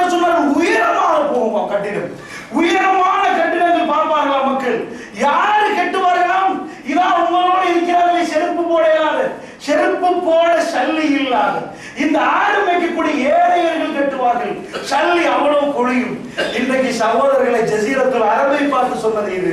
யார் எதை பார்த்து சொன்னது? ஜஸீரத்துல் அரபை பார்த்து ரசூலுல்லாஹ் பேசினார்கள். இன்றைக்கு அங்கே என்ன சகோதரர்களே, காரா பிராடவா நமக்கு வேணுமா? காரை போலீஸ் பண்ணி கொண்டிருப்போம். அவன் இறங்கி காரில் தான் துப்புவான் சகோதரர்களே. அவ்வளவு அவனுக்கு 1:10 எந்த மெயின்டைனிங் எல்லாம் யூஸ் பண்ணுவாங்க. அவ்வளவு செல்வம். இப்படி அண்ணாந்து பார்க்க வேண்டிய அளவுக்கு கட்டிடங்கள், பிரம்மாண்டமான உயரமான கட்டிடங்கள். அதுக்கு அர்த்தம் என்ன சகோதரர்களே? கட்டிடம் கட்டும் கலையும் பெருகிவிடும். சாதாரண மக்களும் கட்டிடம் கட்டுவார்கள். கவர்மெண்ட் மட்டும் கட்டினா இந்த ஏழைகள் கவர்மெண்ட் ஆக போறாங்களா? அவங்க ராஜாவா போறாங்களா? இல்ல, அவ்வளவு பேர். ஒரு காலத்தில் கவர்மெண்ட் மட்டும் தான் கட்டணும் சகோதரர்களே. இலங்கையில பேங்க் ஆஃப் சிலோன் இருந்தது. அது கவர்மெண்ட் கட்டியது. அந்த உயரமான கட்டிடம் இல்லை. அதுக்கு பிறகு இலங்கைக்கு அதுதான் பிரம்மாண்டமான உயரமான கட்டிடம் கட்டணும்னா இலங்கையிலே அதான். மத்தவனுக்கு எல்லாம் ஏறாது. செலின்கோ கட்டினான் ஆகாச கடையில். அதுக்கு பிறகு கட்டினான். கவர்மெண்ட் கட்டி பல ஆண்டுகளுக்கு பிறகு கொஞ்சம் மேல கட்டினான். அது இப்பொழுது நாங்கள் பார்த்த அந்த நேரத்தில் ஆகாச கடை என்றால் வானத்திலே வானம் தெரிகிற கடை. இப்பொழுது பார்த்தால் இது என்னப்பா இந்த சின்ன பில்டிங், இப்ப சாதாரண பான்பட்டு அதை தாண்டி போகிறது. சகோதரர்களே, இது நம்முடைய நாட்டு வரலாறு சொல்கிறேன். கவர்மெண்ட் தான் அவ்வளவு பெரிய கட்டிடம் கட்டணும், தனியார் கட்ட இயலாது. ஆனா ரசூலுல்லாஹ் சொன்னார்கள் தனியார்கள் கட்டுவார்கள். இன்னைக்கு யாரு சகோதரர்களை அங்க கட்டி வைத்திருக்கிறது? என்ன கட்டிடம் சகோதரர்களே! ஹரத்துக்கு முன்னாடி உள்ள ஜம்சம் அந்த பில்டிங்கே போதும் சகோதரர்களே. ஹரத்துக்கு வக்ஃப் செய்த அந்த ஒரு பில்டிங் என்ன மனிதர்களால் கட்டுற பில்டிங், என்ன பெரிய பில்டிங்! தாயிஃபுக்கு தெரிகிற கிளாக் டவர் சகோதரர்களே, 100 கிலோமீட்டருக்கு அங்கால கிளாக் டவர் தெரிகிறது சகோதரர்களே. கொழும்பில் போட்ட கிளாக் டவர் கண்டியில் தெரிகிறது என்றால் என்ன? எப்படி அடித்திருக்கிறார்கள்! சர்வ சாதாரணமாக தனி மனிதர்கள். இப்பொழுது இலங்கையில சகோதரர்களே 560 ஏக்கர் கொழும்பு ஆவருக்கு பக்கத்திலே பூமி நினைக்கிறார். 560 ஏக்கர் எதுக்கு? 100 மாடி 2 கட்டிடம் வரப்போகிறது சகோதரர்களே. கொழும்பு ஆவரோட பிடித்து கொழும்பை விட பெரிய ஒரு சிட்டி நிர்மாணிக்கப்படுகிறது. 2 ஆண்டில் மண் போட்டு முடித்து விடுவார்கள். 2016ஆம் ஆண்டு ஆகிற நேரத்தில் மண் முடிந்துவிடும். 2011 லேண்ட் ரெடி ஆகும். ஒரு பர்ச்சேசிங் விலை 20 லட்சம் முதல் 35 லட்சம் வரைக்கும் விலை போட்டிருக்கிறார்கள் சகோதரர்களே. என்ன இதை செய்வது? என்னதுக்கு நான் இதை சொல்கிறேன் தெரியுமா? இதை செய்வது இலங்கை அரசாங்கம் அல்ல, தனியார் சொத்து. தனியார் சொத்து. ரசூலுல்லாஹ் சொன்னார்கள் தனி மனிதர்கள் கட்டிடம் கட்டுவார்கள் என்று. இதிலே அத்தனையுமே அறிக்கை விட்டிருக்கிற கவர்மெண்ட் சார்பா. கவர்மெண்ட் அல்ல, நாங்கள் ஒரு பர்ச்சேஸ் 20 லட்சம் மேடி கொடுத்துருவோம். அத்தனை எங்களுக்கு சல்லி வரதான் போகிறது. இதுல டோட்டல் இன்வெஸ்ட்மெண்ட் பில்டிங் எல்லாமே பிரைவேட் செக்டர் என்று அதுக்கு ப்ராஜெக்ட் மேனேஜர் அதுக்கு பதில் சொல்லிவிட்டார். தனியார் கொழும்பை விட ஒரு பெரிய சிட்டி இலங்கையில இன்னும் ஒரு 5-6 ஆண்டுகளுக்கு முன் பிறகு ஒரு பிரம்மாண்டமான சிட்டி. என்ன ரேஸ் ஓடணுமா அத்தனை 100 மாடி என்று சொன்னால் வேர்ல்ட் ட்ரேட் சென்டர் 110 என்று சொன்னோம். அமெரிக்காவுக்கு போய் தான் பார்க்கணும் வேண்டும். இலங்கையில இன்னும் பார்க்கலாம் சகோதரர்களே. அவ்வளவு பெரிய ப்ராஜெக்ட். இன்னைக்கு பேப்பர்ல மௌபிம பேப்பர்ல போட்டோவோடு அந்த பிக்சரை போட்டு வந்தால் இப்படித்தான் அந்த சிட்டி வரும் என்று. ஒரு சிட்டி அமைப்பதற்கு முன்னாடி அதை கொஞ்சம் பாருங்கள். இது இலங்கையா அல்லது இங்கிலாந்து தாண்டி விட்டதான்னு பார்ப்பீர்கள். அல்லாஹ்வுடைய வேலையாளர்களே, என்ன நபிகள் நாயகம் ஸல்லல்லாஹு அலைஹி சொன்னார்கள்? உயரமான கட்டிடங்கள் கட்டுவார்கள். யார்? இவர்கள் கட்டுவார்கள். எந்த வசதியும் இல்லாதவர்கள். சல்லி குமியும் என்றார்கள். சல்லியே இல்லாத காலத்தில் சொன்னார்கள். இன்றைக்கு ஜஸீரத்துல் அரபில் என்ன இருக்கிறது சகோதரர்களே? அல்லாஹ்வுடைய தூதர் ஸல்லல்லாஹு அலைஹி வஸல்லம் சொன்னார்கள். அடுத்ததாக சொன்னார்கள் பைத்துல் மக்தஸ், இந்த அக்ஸா பள்ளிவாசல் வெற்றி கொள்ளப்படும் என்று சொன்னார்கள். அது வெற்றி கொள்ளப்பட்டு விட்டது சகோதரர்களே. ரசூலுல்லாஹ் அதோடு முடிக்கவில்லை. பிரம்மாண்டமான ஒரு யுத்தம் நடக்கும் என்றார். பிரம்மாண்டமான ஒரு யுத்தம். இந்த யுத்தம் நடக்கும் வரைக்கும் மறுமை வராது என்று ரசூலுல்லாஹி ஸல்லல்லாஹு அலைஹி வஸல்லம் சொல்லிவிட்டார்கள். எந்த அளவு அந்த யுத்தம் தெரியுமா? அந்த யுத்தத்தில் மகாபெரும் அநீதி நடந்திருந்தால் தான் இதெல்லாம் நடக்கலாம் சகோதரர்களே. கற்களும் மரங்களும் பேசுமா முஸ்லிம்களிடம்? ஹாதா யஹூதியும் மின் வராய், எனக்கு பின்னாடி ஒரு யஹூதி இருக்கிறான். ஃபக்துலு, கொன்று விடு என்று சொல்லுமாம் சகோதரர்களே. அப்படி ஒரு காலம் வருமா உலகத்திலே, அந்த யுத்தம் நம் கண்ணு முன்னாடி அந்த யுத்தம் நடக்கிறது சகோதரர்களே. அவர்கள் எதிர்பார்த்த கணக்கு பிழையாகி விட்டது. அக்ஸாவுடைய பள்ளிவாசலை பொறுத்தளவில் அது கிறிஸ்தவர்களுக்கு புனிதமான ஜெருசலம் உள்ள இடம் சகோதரர்களே. ஜெருசலம் அதே போன்று யூதர்களுக்கு புனிதமான இடம், முஸ்லிம்களுக்கு புனிதமான இடம். இதனால் மிலேனியம் என்று ஏன் பெயர் வைத்தார்கள் தெரியுமா?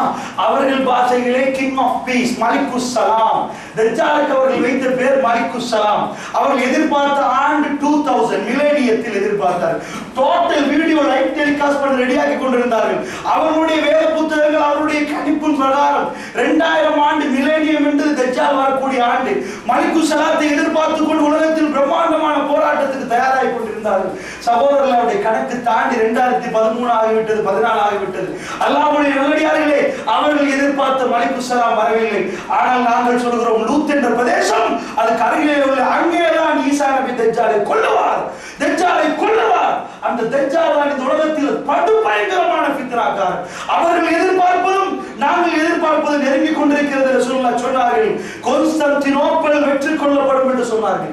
கான்ஸ்டான்டினோப்பிள் வெற்றி கொள்ளப்படும் என்று சொன்னார்கள் சகோதரர்களே. அந்த யுத்தம் இஸ்தான்புலாக மாறி இருக்கிறது. முஸ்லிம்கள் கையிலே இன்றைக்கு இல்லை. 1923ஆம் ஆண்டு இஸ்தான்புல் மறுபடியும் பறிக்கப்பட்டது. இந்த வெற்றியை ரசூலுல்லாஹ் பேசவில்லை. ரசூலுல்லாஹ் ஒரு பேச்சின வெற்றி கடைசி யுக முடிவு நாளில் நான் பாருங்கள் சகோதரர்களே, ரசூலுல்லாஹ் எப்படி கொண்டு வருகிறார்கள் என்று வரலாறு. அல்லாஹ்வுடைய தூதர் சொன்னார்கள், கான்ஸ்டான்டினோப்பிளை பார்த்து ரசூலுல்லாஹ் காட்டினார்கள் ஷாமை, சிரியாக்கை காட்டினார்கள். இங்கே பொருளாதார தடை வரும் என்றார்கள். சஹாபாக்கள் கேட்டார்கள், யா ரசூலுல்லாஹ், ஈராக்குக்கு பொருளாதார தடையா? ஈராக் என்று சொன்னால் சகோதரர்களே, அந்த காலத்தில் மிக பிரமாண்டமான வல்லரசு. கிஸ்ரா கைசர் என்றால் வல்லரசு, ரோமபுரி. பாரசீகம் என்றால் மிகப்பெரும் வல்லரசு. பாரசீகத்துக்கு வருமா, ஈராக்குக்கு வருமா? யா ரசூலுல்லாஹ், சஹீஹ் முஸ்லிமிலே இந்த ஹதீஸ் பதிவாகிறது சகோதரர்களே. ரசூலுல்லாஹ் சொன்னார்கள், வரும் பொருளாதார தடை வரும். ஏனென்றால் சஹாபாக்களுக்கு ஆச்சரியம், அமெரிக்காவுக்கு பொருளாதார தடை வரும் என்று இலங்கையிலிருந்து நாங்கள் சொன்னார். எப்படி ஆச்சரியமாக வரும்? ஏன் சஹாபாக்கள் மீண்டும் கேட்டார்கள் தெரியுமா? வல்லரசுக்கு வருமா? எங்களுக்கு வரலாம், எங்களுக்கு வரலாம், வல்லரசுக்கு வருமா? ரசூலுல்லாஹ் சொன்னார்கள், வரும். யாரு போடுவது என்று கேட்டார்கள் சஹாபாக்கள். ரூம்கள்ட்ட இருந்து வரும் என்று சொன்னார்கள், கிறிஸ்தவர்கள்ட்ட இருந்து வரும் என்று சொன்னார்கள் நபிகள் நாயகம் ஸல்லல்லாஹு அலைஹி வஸல்லம். சகோதரர்களே, நீங்கள் பொருளாதார தடை ஈராக்கை பார்த்திருப்பீர்கள். ரசூலுல்லாஹ் சொன்னார்கள், அடுத்ததாக அவர்கள் நுகர்வது எங்க தெரியுமா? சிரியா. சிரியாவிலே அந்த பிரச்சனை வரும் என்று ரசூலுல்லாஹ் சொன்னார்கள். சகோதரர்களே, சிரியாவுக்காக இன்றைக்கு எத்தனையோ துஆக்கள். சிரியாவிலே உள்நாட்டு பிரச்சனை சகோதரர்களே. அடுத்தது என்ன நடக்க போகுதுன்னு தெரியாது. ஆனால் ரசூலுல்லாஹ் குறிவைத்த இடம், தஜ்ஜால் வரக்கூடிய இடம் இந்த ஷாம் சகோதரர்களே. இந்த ஷாம் உலக வரலாற்றிலே கடைசி உலகத்திலே ரசூலுல்லாஹ் இந்த ஷாமை முன்வைத்து தான் அத்தனையுமே பேசினார்கள். ஷாமிலே தான் அத்தனையுமே பேசினார்கள் சகோதரர்களே. கான்ஸ்டான்டினோப்பிள், ஷாம், இந்த சிரியாவுக்கும் இந்த பகுதியிலே, இந்த ஷாம் பகுதியிலிருந்து தான் எல்லா ஃபித்னாக்களும், எல்லா பிரச்சனையும், பிரம்மாண்டமான யுத்தங்கள் எல்லாம் வரப்போகிறது சகோதரர்களே. இதை ரசூலுல்லாஹ் மேப்பிலே கீர்த்தி காட்டுவது போன்று சொன்னார்கள். ஷாமில் தான் அது நடக்க போகிறது. எப்படி நடக்க போகுது தெரியுமா? ஒரு படை மதீனாவிலிருந்து போவார்களாம் சகோதரர்களே. போனால் பிரம்மாண்டமான யுத்தம், பிரம்மாண்டமான யுத்தம் சகோதரர்களே. கான்ஸ்டான்டினோப்பிளை மீட்டுவதற்கான யுத்தம் சகோதரர்களே. அப்படி என்றால் மறுபடி துருக்கியில் உள்ள அந்த இஸ்தான்புலை மீட்டுவதற்குரிய போராட்டம் நடக்க போகிறது. 1923இல் கிலாபத் போனது, மறுபடி அந்த போராட்டம் நடக்குமா? யார் சுத்தமான மனிதர்கள் அங்கே போவார்கள். ஆனால் அல்லாஹ்வுடைய தூதர் மூணா பிரிக்கிறார்கள்.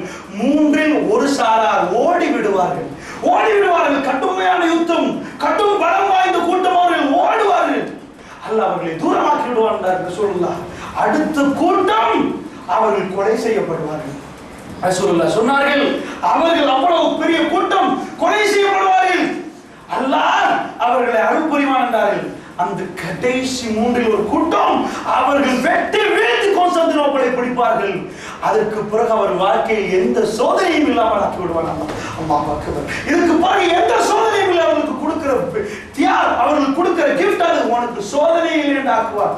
அவர்கள் யுத்தத்தை முடிப்பார்கள். ஒரே கேள்வி எல்லோரும் பேசிக் கொள்வார்கள், தஜ்ஜால் வந்து விட்டான், மஸீஹ் தஜ்ஜால் வந்து விட்டான்.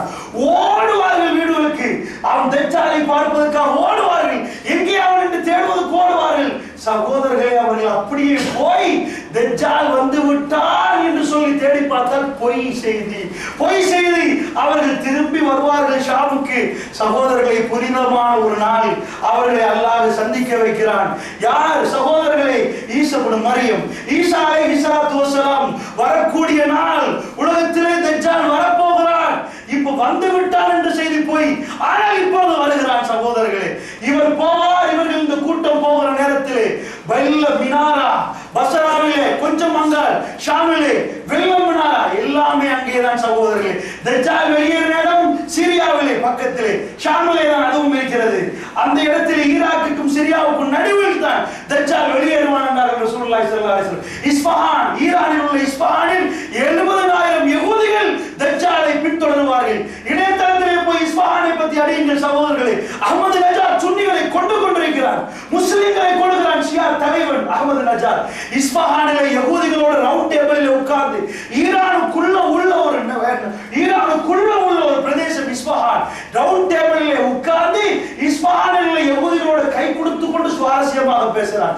ரசூலுல்லாஹ் சொன்னார்கள், இஸ்ஃபஹானில் இருந்து கொண்டு தைலசான் சொல்லக்கூடிய பச்சை நிற ஆடையோடு 70,000 யகூதிகளோடு இந்த தஜ்ஜால் வெளியாகுவான் என்றார்கள் ஸல்லல்லாஹு அலைஹி வஸல்லம். இஸ்ஃபஹான் ரெடியாக்கப்பட்டுக் கொண்டிருக்கிறது சகோதரர்களே. யகூதிகள் அங்கே நிறைய இருக்கிறார்கள். உலகத்திலே கூடுதலான யகூதிகள் அங்கே இருக்கிறார்கள். உலகத்தில் பேசப்படாத ஒரு பகுதி இஸ்ஃபஹான். இஸ்ரவேல் பேசப்பட்டாலும் இஸ்ஃபஹானில் யகூதிகளுக்கு அத்தனையும் இருக்கிறது சகோதரர்களே. அங்கே அதுதான் நான் சொல்லக்கூடிய ஷாம் சகோதரர்களே. ஷாமுக்கு அங்கால உள்ள பிரதேசம் ஃபித்னா வரக்கூடிய பிரதேசம். இந்த உலக அழிவுக்கான அத்தனை அடையாளங்கள் வரக்கூடிய பிரதேசம். நபிகள் நாயகம் ஸல்லல்லாஹு அலைஹி வஸல்லம் சொன்னார்கள், 70,000 படையுடன் வெளியாகுவான். மிக பிரம்மாண்டமான ஃபித்னாக்காரன் ஈசா அலைஹிஸ்ஸலாத்து வஸலாம் அவர்களை கண்டாலே போதும் உப்பு தண்ணீரில் கரைவது போன்று தஜ்ஜால் கரைந்து விடுவான். அவ்வளவு பயம் சகோதரர்களே தஜ்ஜால். ஆனாலும் ஈசா நபி தேடுவார்கள். அவர்கள் இங்கே வந்தார்கள். ரசூலுல்லாஹ் சொன்னார்கள், வெள்ளை மினாரா கட்டப்படும் என்றார்கள். சகோதரர்களே, வெள்ளை மினாரா கட்டப்பட்டு விட்டது. அல்லாஹ் அக்பர். வெள்ளை மினாராக்கள் கட்டப்பட்டிருக்கிற அந்த பிரதேசத்திலே எந்த பள்ளி என்று தெரியாது. அப்படியே அந்த பிரதேசம் மீட்டெடுக்கப்பட்டு ஷாமிலே அதுவும் ரெடியாக்கப்பட்டிருக்கிறது. ரசூலுல்லாஹ் சொன்னார்கள், வெள்ளை மினாராவிலே ஒயிட் பேலஸ் என்று தான் சொல்லணும் சகோதரர்களே. வெள்ளை மினாரா ஒயிட் ஆன அந்த மஸ்ஜிதிலே அவர் இறங்குவார். ஈசா அலைஹிஸ்ஸலாத்து வஸலாம் அவர் வர்ணமான வெள்ளை ஆடை உடுத்திருக்க மாட்டார், வெள்ளை ட்ரெஸ் போட்டிருக்க மாட்டார், வண்ணமான ஒரு ட்ரெஸ் போட்டிருப்பார். அவரை பார்க்கிற நேரத்தில் மலக்குடைய ரெக்கைகளை கைகளை வைத்துக் கொண்டு அப்படியே பள்ளிவாசலுக்கு இறங்குவார். சகோதரர்களே, இமாம் மஹ்தி தரை ரெடியாக இருப்பார். இமாம் மஹ்தி தொழுகைக்கு தயாராக இருப்பார். அதான் நான் சொன்னேனே, ஷாமுக்கு ஒரு கூட்டம் வருகிறார்கள் என்று கொன்சந்தினோப்புல் அவர்கள் சங்கமிக்கிற நேரம் சகோதரர்களே, அவர்கள் சங்கமிக்கிற நேரம் இந்த நேரம் மதீனாவிலிருந்து வந்த கூட்டம். அல்லாஹ் அக்பர். பிரம்மாண்டமான பையத்து நடக்க போகிறது. அல்லாஹ் எங்கே சேர்க்கிறார் என்று பாருங்கள். ஈசா அலைஹிஸ்ஸலாத்து வஸலாம் அங்கே இறங்குவார். ரசூலுல்லாஹ் சொன்னார்கள், இப்படியே தலையை சாய்ப்பார். அவர் தலையிலிருந்து வேர்வை கொட்டும். தலையை உயர்த்துவார். முத்து முத்தாக வேர்வைகள் விழுங்கும். ஈசா இப்னு மரியம் இந்த உலகத்துக்கு மறுபடியும் பிரவேசித்திருக்கிறார். மூச்சு விடுவார். அவர் மூச்சு விடுகிற தூரம், அந்த தூரம் கண்ணெட்டாத தூரம் என்றார்கள். அந்த அளவுக்கு உள்ள காஃபிர்கள் அழிந்து சுக்குநூறாகுவார் என்றார்கள் ரசூலுல்லாஹி ஸல்லல்லாஹு அலைஹி வஸல்லம். அவர் வந்து சொல்லுவார், இமாம் மஹ்தி சொல்லுவார், தொழுவீங்கள். இல்லை, நீங்கள் தொழுவீங்கள் என்று சொல்லுவார். அந்த நேரத்தில் தொழுகை நடத்தப்பட்டு தேடுவார்கள், தஜ்ஜால் எங்கே என்று தேடுவார்கள். தஜ்ஜாலுக்கான போராட்டம் ரெடியாகும். ஜெருசலம் வரைக்கும் வருவார்கள். உலகத்திலே ஷாமுலே ஃபித்னா ஆரம்பிக்கப்படுகிறது. பலஸ்தீன மண்ணுக்கு அங்கே வரப்படுகிறது சகோதரர்களே. அடையாளமிட்ட பூமிகள். ரசூலுல்லாஹ் என்ன சொன்னார்கள்? அந்த ஜெருசலத்துக்கு பக்கத்தில் உள்ள லூத் என்ற பிரதேசம், அந்த இடத்திலே தான் நேருக்கு நேர் ஈசா அலைஹிஸ்ஸலாத்து வஸலாம் அவர்கள் இந்த தஜ்ஜாலும் நேருக்கு நேர் சந்திப்பார்கள். ஈசா அலைஹிஸ்ஸலாம் குத்துவார்கள். அந்த குத்து, அந்த ரத்தம் அவனை கொண்டுவிடும். அந்த நேரத்திலே ஈசா அலைஹிஸ்ஸலாத்து வஸலாம் அவர்கள் கொல்லுவார்கள் என்று நபிகள் நாயகம் ஸல்லல்லாஹு அலைஹி வஸல்லம் அவர்கள் சொன்னார்கள். அல்லாஹ்வுடைய நல்லடியார்களே, இன்னும் ஏராளமான செய்திகள் உலகத்தில். இந்த மேப்பை எடுத்தால் ரசூலுல்லாஹ் ஒன்று என்று சொல்லவில்லை சகோதரர்களே, நிறைய சொன்னார்கள். இன்னும் சில ஹதீசுகள் சிலர்கள் லைவ் ஆக்கியிருக்கிறார்கள், பேசவில்லை. ஷேக் அல்பானி போன்றவர்கள் ஹசனாக்கிய சில ஹதீஸ்கள் இருக்கிறது என்றாலும் ஒரு சிலர்கள் லைவ் ஆக்குகிறார்கள், ஷேகுல் அர்னாவுத் போன்றவர்கள். அதனால் அந்த ஹதீஸ்களை நான் எடுக்காமலே இதை சொன்னேன் என்றால் ரொம்ப முக்கியமான ஒரு ஹதீஸ், கருப்பு கொடி ஹதீஸ். இந்த கருப்பு கொடியோட ஒரு கூட்டம் ரசூலுல்லாஹ் சொன்னார்கள், குராசானில் இருந்து இருந்து வெளியாகுவார்கள். ஷேக் அல்பானி ரஹ்மத்துல்லாஹி அலைஹி அவர்கள் தன்னுடைய கிதாபில் ஹஸன் ஆக்கிக் கொள்கிறார்கள் சகோதரர்களே. ஆனால் ஒரு சிலர் இதை லைஃப் ஆக்குகிறார்கள். இந்த செய்தியை மட்டும் நான் உங்களுக்கு எடுத்து காட்டுகிறேன். அல்லாஹு அலம் இது ஹஸன் என்றால் சஹீ ஆகிவிடும் சகோதரர்களே. இல்லை என்றால் ஒருவேளை இது லைஃப் ஆகிவிடும். ரசூலுல்லாஹ் சொன்ன செய்திக்கு சொல்கிறேன். குராசானில் இருந்து வெளியாகுவார். குராசான் என்றால் ஆப்கானிஸ்தான் சகோதரர்களே. கருப்பு கொடியோடு வெளியாகுவார்கள்.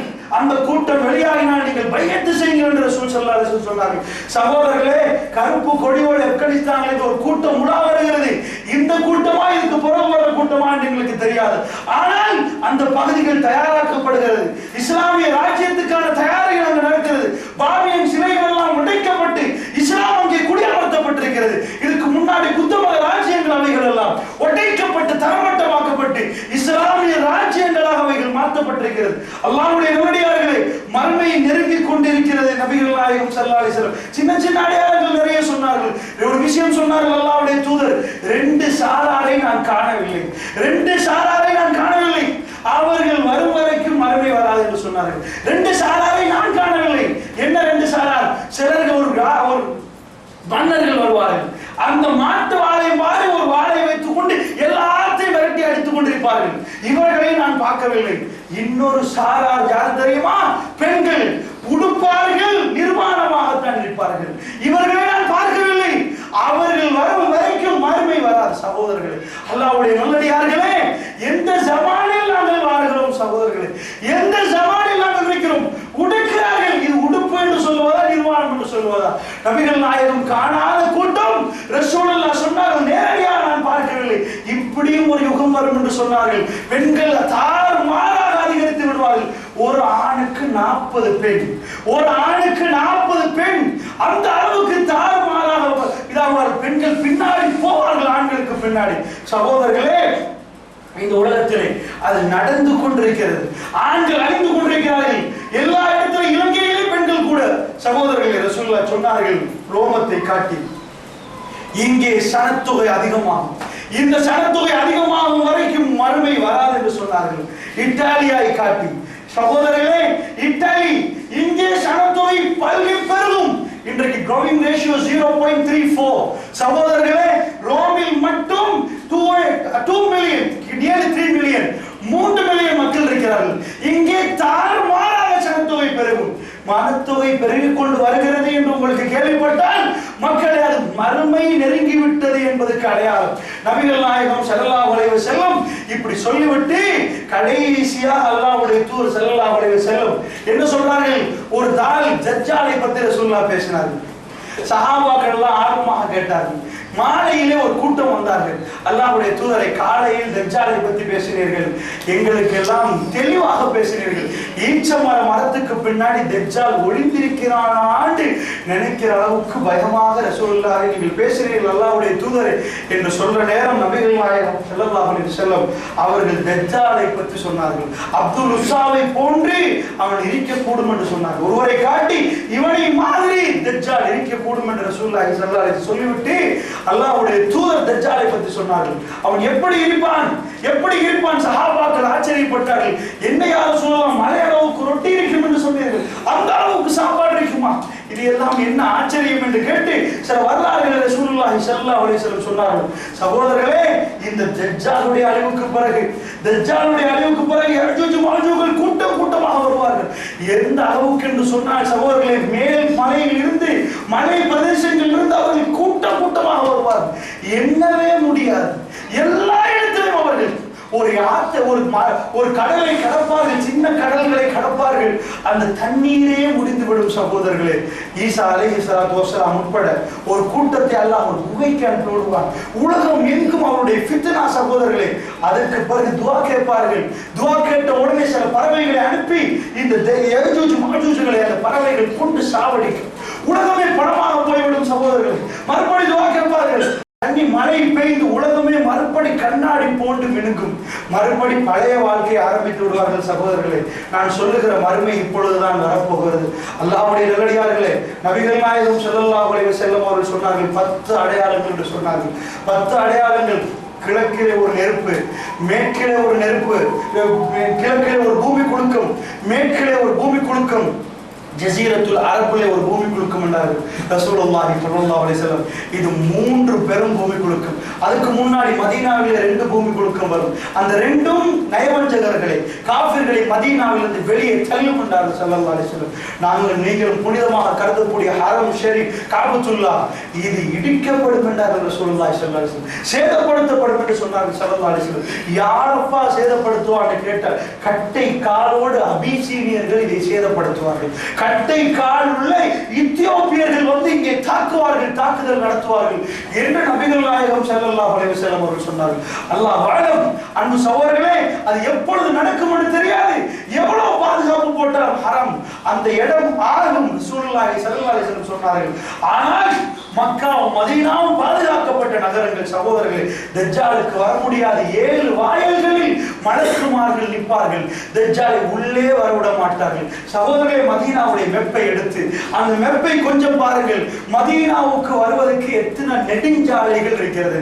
மதீனா சிட்டிக்குள் வருவதற்கு 7 வாயில்கள் தான் இருக்கிறது சகோதரர்கள். ரசூலுல்லாஹ் சொன்னார்கள், மதீனாவுக்கு வரக்கூடிய 7 வாயில்களிலும் மலக்குமார்கள் நிற்பார்கள். தஜ்ஜாலுக்கு வர முடியாது. இன்று வரைக்கும் 7 வாயில்கள் தான் சகோதரர்களே. 7 ரோட்டுகள் தான் மதீனா சிட்டிக்குள்ள வரலாம். அல்லாஹ்வுடைய நல்லடியார்களே, மதீனா பாதுகாக்கப்படும் என்றார்கள் ஸல்லல்லாஹு அலைஹி வஸல்லம். உலகத்தில் பிரம்மாண்டமான 3 பூமி குலுக்கங்கள் வரும் என்றார்கள் அல்லாஹ்வுடைய தூதர். அதற்கு பிறகு சகோதரர்களே, அடுக்கடுக்காக அடுத்தது வரும். தஜ்ஜால் வருவான், தாபத்துல் அருள், யஜூஜ் மாஜூஜ், சூரியன் உதிப்பது மேற்கில் உதிப்பது, இப்புகை, இந்த மாதிரி எல்லாம் வந்துவிட்டு கடைசியாக ஈசா இப்னு மரியம் ஈசா அலைஹிஸ்ஸலாத்து வஸலாம் அவர்கள் வருவார்கள். அல்லாஹ்வுடைய நல்லடியார்களே, இவைகளைத்தான் ரசூலுல்லாஹ் மறுமை நாளுக்குரிய அடையாளமாக பட்டியலில் போட்டார்கள்.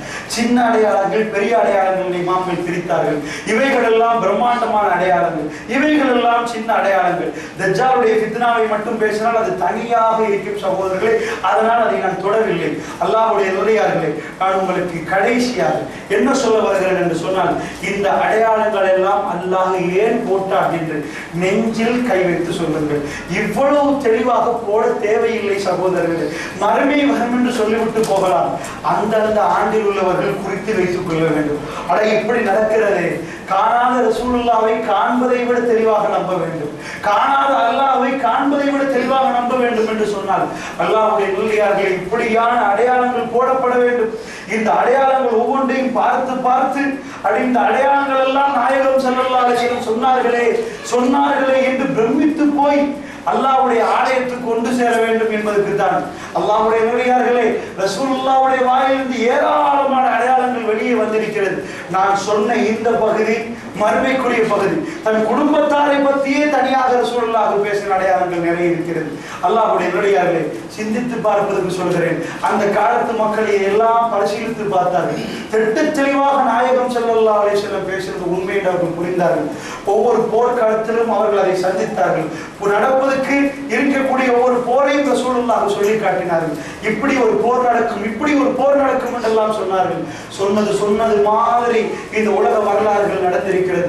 ஹிஜ்ரி 35 நடக்கக்கூடிய ஜமல், இந்த ஜமல் போரை பற்றி ரசூலுல்லாஹ் என்ன சொன்னார்கள்? அலியே என்று அலியை கூப்பிட்டார். அலி என்னுடைய மனைவி ஆயிஷாவை நீ காக்க வேண்டும் என்று சொன்னார்கள். யார் சொல்லலாம் ஏன் என்று கேட்டார். உனக்கும் ஆயிஷாவுக்கும் ஒரு பிரச்சனை வரும் என்று சொன்னார்கள். யார் சொல்லலாம் என்னை விட ஒரு மோசமானவன் இருப்பானா, என்னை விட ஒரு துர்பாக்கியசாலி இருப்பானா, என்ன யார் சொல்லலாம் உங்கள் மனைவியோடு எனக்கு பிரச்சனையா? அலியே என்னுடைய மனைவியை நீ பாதுகாக்க வேண்டும் என்று ரசூலுல்லாஹ் சொன்னார்கள். ஆயிஷா ரலியல்லாஹு அன்ஹா கூப்பிட்டார்கள்.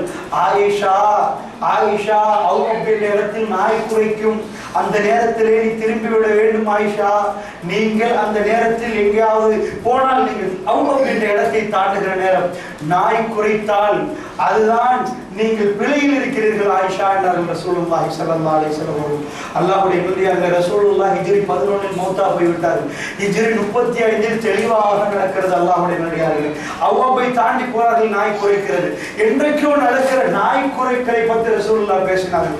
ஆயிஷா நாய் கேட்டால் இது என்ன இடம் என்று சொன்னார்கள். அவ்வப்பெண்டு அப்படி என்றால் பக்கத்தில் அபூதல்லாஹ் சொன்னார், நான் திரும்ப போகிறேன். என்னம்மா?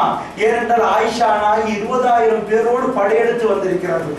எங்கே இருந்து? ஹரத்திலிருந்து வந்தார்கள், கஅபாவிலிருந்து வந்திருக்கிறார்கள். ஏன் தெரியுமா? உஸ்மான் ரலியல்லாஹு அவர்கள் கொலை செய்யப்பட்டிருக்கிறார். உஸ்மான் ரலியல்லாஹு கொலை செய்தவர்களை கண்டுபிடிக்காவிட்டால் அடுத்தடுத்த கலீஃபாக்களை கொலை செய்து விடுவார்கள் என்று சுபைர் ரலியல்லாஹு தல்ஹா ரலியல்லாஹு சொல்லிவிட்டார்கள். எல்லா மக்களும் பேசுகிறார்கள். அதனால் ஆயிஷா நாய்க்கு பின்னால் 20,000 பேர் போறார்கள் பசராவுக்கு. அங்கே தான் கொலைக்காரர்கள் இருக்கிறார்கள். டெமஸ்கஸுக்கு போறார்கள் கொலைக்காரர்களை கண்டுபிடிப்பதற்காக. அடுத்த பக்கத்தில் 12,000 பேரோட வர்றார் அலி பின் அபீ தாலிப் ரலியல்லாஹு அவர்கள். அவர்கள் எல்லோரும் சந்திப்பது இந்த இடத்தில் தான் சகோதரர்களே. அவர்கள் அங்கால் வர்றார்கள் யுத்தம் பண்ணுவதற்கு அல்ல, முடிப்பதற்கு, பேசி தீர்ப்பதற்கு தான் சகோதரர்களே. அவர் சொன்னார், இப்பொழுதே நாங்கள் அவர்களை கண்டுபிடிக்க முடியாது, அராஜகருடைய கை ஓங்கி இருக்கிறது, நாம் பொறுமையாக போக வேண்டும் என்பது அலி பின் அபீ தாலிபுடைய கொள்கை. இல்லை, இப்பொழுதே அழித்து விட வேண்டும் என்பது ஆயிஷா நாயுடைய கொள்கை. சகோதரர்கள் இதுக்காக போறார்கள். அலி ரலியல்லாஹு காப்பாற்றுவதற்கு தான் இந்த போராட்டம் சகோதரர்களே. தன்னுடைய கலீஃபாவை காப்பாற்றுவதற்கு போராட்டம். அது கொஞ்சம் ஷைத்தான் திசை திருப்பி விட்டான். பைஅத் பண்ணாமலே போறார்கள். ஏலா நீங்கள் வந்து அவர்களுக்கு சார்பென்று சிலர்கள் பேச ஆரம்பித்தார். ஆனால் இவர்கள் அப்படி சொல்லவில்லை. ஆனால் அலி ரலியல்லாஹு சுப்ஹானல்லாஹ், அல்லாஹ் அவருக்கு அருள் புரிய வேண்டும். சகோதரர்களை 12,000 பேரோடு வர்றார். இங்கிருந்து ஆயிஷா ரலியல்லாஹு அன்ஹா போறார்கள். அவ்வளவு வைத்து சொல்லிவிட்டார்கள், எனக்கு ஞாபகம் வருகிறது என்று சொன்னார்கள். ரசூலுல்லாஹ் எனக்கு இதை சொன்னார்கள் என்றார்கள். இந்த நேரத்தில் வந்தவர்கள் கம்ப்ரமைஸ் பண்ணி விட்டார்கள். இல்லை, போக வேண்டும், நாங்கள் வந்தது நியாயத்துக்கு போவோம் என்று. அந்த நேரத்திலே அவர்கள் என்னமோ தெரியவில்லை, போய்விட்டார்கள். காலம் காலமாக ஆயிஷா நாய்க்கு பிறகு அழுவார்கள் சகோதரர்கள். வரலாறு படித்தால் தெரியும், தான் செய்தது பிழை என்று அழுவார்கள் சகோதரர்கள். அழகை போவார்கள். போனால் சகோதரர்களை முனாஃபிக்கள் பிரிந்து இருந்து இரவிலே ஈட்டி எடுத்து நெருப்பை பற்ற வைத்து அடிப்பார்கள். முஸ்லிம்கள் அடிக்கவில்லை. இங்கே அப்துல்லா இப்னு சபாவுடைய பாட்டி அங்கேயும் இங்கேயுமாக பிரிந்து 2 கூட்டத்திலே அவர்கள் பிரிந்து அடிப்பார்கள். அப்பொழுது இவர்கள் நினைப்பார்கள் அவங்க அடிக்கிறாங்க, அவர்கள் நினைக்கிறார்கள் இவர்கள் அடிப்பார்கள். சுப்ஹானல்லாஹ், ஃபித்னாவை ஆரம்பித்து வைத்தார்கள் முனாஃபிக்கள். அல்லாஹ்வுடைய நடிகார்கள். என்ன நடந்தது? காலை ஆகிற நேரத்தில் மிக சிறந்த சஹாபாக்கள் உயிரிழந்திருந்தார்கள் சகோதரர்களே. யுத்தம் போராட்டமாக மாறி மிக சிறந்த சிரேஷ்ட சஹாபாக்கள் ஆயிஷா ரலியல்லாஹு ஒட்டகத்துக்கு மேல் இருக்கிறார்கள். கால்கள் வெட்டப்பட்ட ஒட்டகம் அப்படியே கால் கீழே விழுகிறது. ஆயிஷா நாய் பாதுகாப்போடு எடுக்கப்படுகிறார்கள். அலி பின் அபீ தாலிப் ரலியல்லாஹு கொண்டு போறார்கள். வந்து சொன்னார்கள், நான் உங்களை பாதுகாத்து விட்டேன். அல்லாஹ் அக்பர். ரசூலுல்லாஹ்வுடைய வாக்குறுதியை நான் பாதுகாத்து விட்டேன் என்று சொன்னார்கள். அல்லாஹ்வுடைய நல்லடியார்களே, ஹிஜ்ரி 35 நடக்கிறது. இப்படி சொன்னது அப்படியே நடக்கிறது என்று சொன்னால் ஏன் மறுமை வராது சகோதரர்களே? ஏன் மறுமை வராது? ஹிஜ்ரி 37 சகோதரர்களே, இது ஹிஜ்ரி 1ஆம் ஆண்டு நடக்கிற செய்தி. ஹிஜ்ரி 37 நடப்பதை ரசூலுல்லாஹ் ஹிஜ்ரி 1இல் அறிவிக்கிறார். சஹீஹ் புகாரிலே எல்லோரும் மதீனா பள்ளிவாசல் கட்டுவதற்கு கற்கள் தூக்கி வந்தால் ஒரு கல், அம்மார்களையும் 2 கல். அவர் கட்ட சகோதரர்களே, அம்மாவே 2 கல்லை தூக்குற நேரம் ரசூலுல்லாஹ் வந்து தலையை பார்த்து தட்டினார்கள். தலையிலே தூசி. சொன்னார்கள், பாவம் அம்மா. அப்படியே சொன்னார்கள், பாவம் அம்மா. அவர் திரும்பி கேட்டார், ஏன் யா ரசூலுல்லாஹ்? அநியாயம் இழைத்த கூட்டம், வரம்பு மீறிய கூட்டம், வரம்பு மீறிய கூட்டம் உங்களை கொல்லும் என்று சொன்னார். உங்களை கொல்லும் அம்மா என்று சொன்னார்கள். சகோதரர்களே, ஹிஜ்ரி 37ஆம் ஆண்டு ரசூலுல்லாஹ் மௌத்தாகி 26 ஆண்டுகள் போய்விட்டது. சகோதரர்களே, ஹிஜ்ரி 37லே முஆவியா ரலியல்லாஹு அன்ஹு கூட்டம் அங்கால், அலி ரலியல்லாஹு அன்ஹு கூட்டம் இங்கால். சகோதரர்களே, அவர்கள் முஆவியாவின் படையினால் அம்மா ரலியல்லாஹு அன்ஹு கொலை செய்யப்பட்டார்கள். சகோதரர்கள், அல்லாஹ்வுடைய தூதர் சொன்னார்கள், சகோதரர்களே, இப்படி ஏராளமான செய்தி, 1-2 அல்ல, அந்த சஹாபாக்கள் கண்கூட பார்த்த செய்திகள் ஏராளம் இருக்கிறது. இது அந்த மக்களுக்கு. இப்பொழுது நான் சொல்லுவது, சொன்னது கடை, இதுக்கு முன்னாடி சொன்னதெல்லாம் எங்களுக்கு போட்ட அடையாளங்கள், இத்தனாயிரம் ஆண்டுகளுக்கு பிறகு நடக்கக்கூடிய அடையாளங்கள். அல்லாஹ்வுடைய பிள்ளையார்கள், இவைகளை எல்லாம் பாருங்கள், பார்த்து ஒரு முடிவுக்கு வாருங்கள். நாம் இன்னும் தூய்மையானவர்களாக மாற வேண்டும், நாம் இன்னும் சிறந்தவர்களாக மாற வேண்டும். அந்த மறுமையுடைய நாளை பற்றி அல்லாஹ் சொல்கிறார், அது உண்மையான நாள் என்று அடிக்கிறார். அது உண்மையான நாள். நாயகம் ஸல்லல்லாஹு அலைஹி வஸல்லம் அவர்கள் அதைத்தான் அடிக்கடி சொன்னார்கள். அல்லாஹ்வுடைய தூதர் ஸல்லல்லாஹு அலைஹி வஸல்லம் அவர்கள் உஹது மக்கள், உஹதிலே கொலை செய்யப்பட்டவர்களுக்காக 8 ஆண்டுகளுக்கு பிறகு தொழுகை நடத்த வந்தார்கள். ரசூலுல்லாஹி ஸல்லல்லாஹு அலைஹி வஸல்லம் ஸல்லல்லாஹு அலைஹி வஸல்லம் அவர்கள் ஜனாஸா தொழுகைக்கு வந்தார்கள். بعد 8 سنين, 8 ஆண்டுகளுக்கு பிறகு, 8 ஆண்டுகளுக்கு பிறகு தொழுவிட்டு விட்டு நபிகள் நாயகம் ஸல்லல்லாஹு அலைஹி வஸல்லம் அந்த மக்களிடம் சொன்னார்கள், மக்களே, நான் உங்களுக்கு இன்ன அலைக்கும் ஷஹீத், நான் உங்களுக்கு சாட்சியாக இருப்பேன். சஹாபாக்கள் எல்லாம் சொன்னார்கள், ரசூலுல்லாஹ் அவர்கள் உயிரோடு உள்ளவர்களுக்கு மரணித்தவர்களுக்கும் பிரியாவிடை கொடுப்பது போன்று இருந்தது.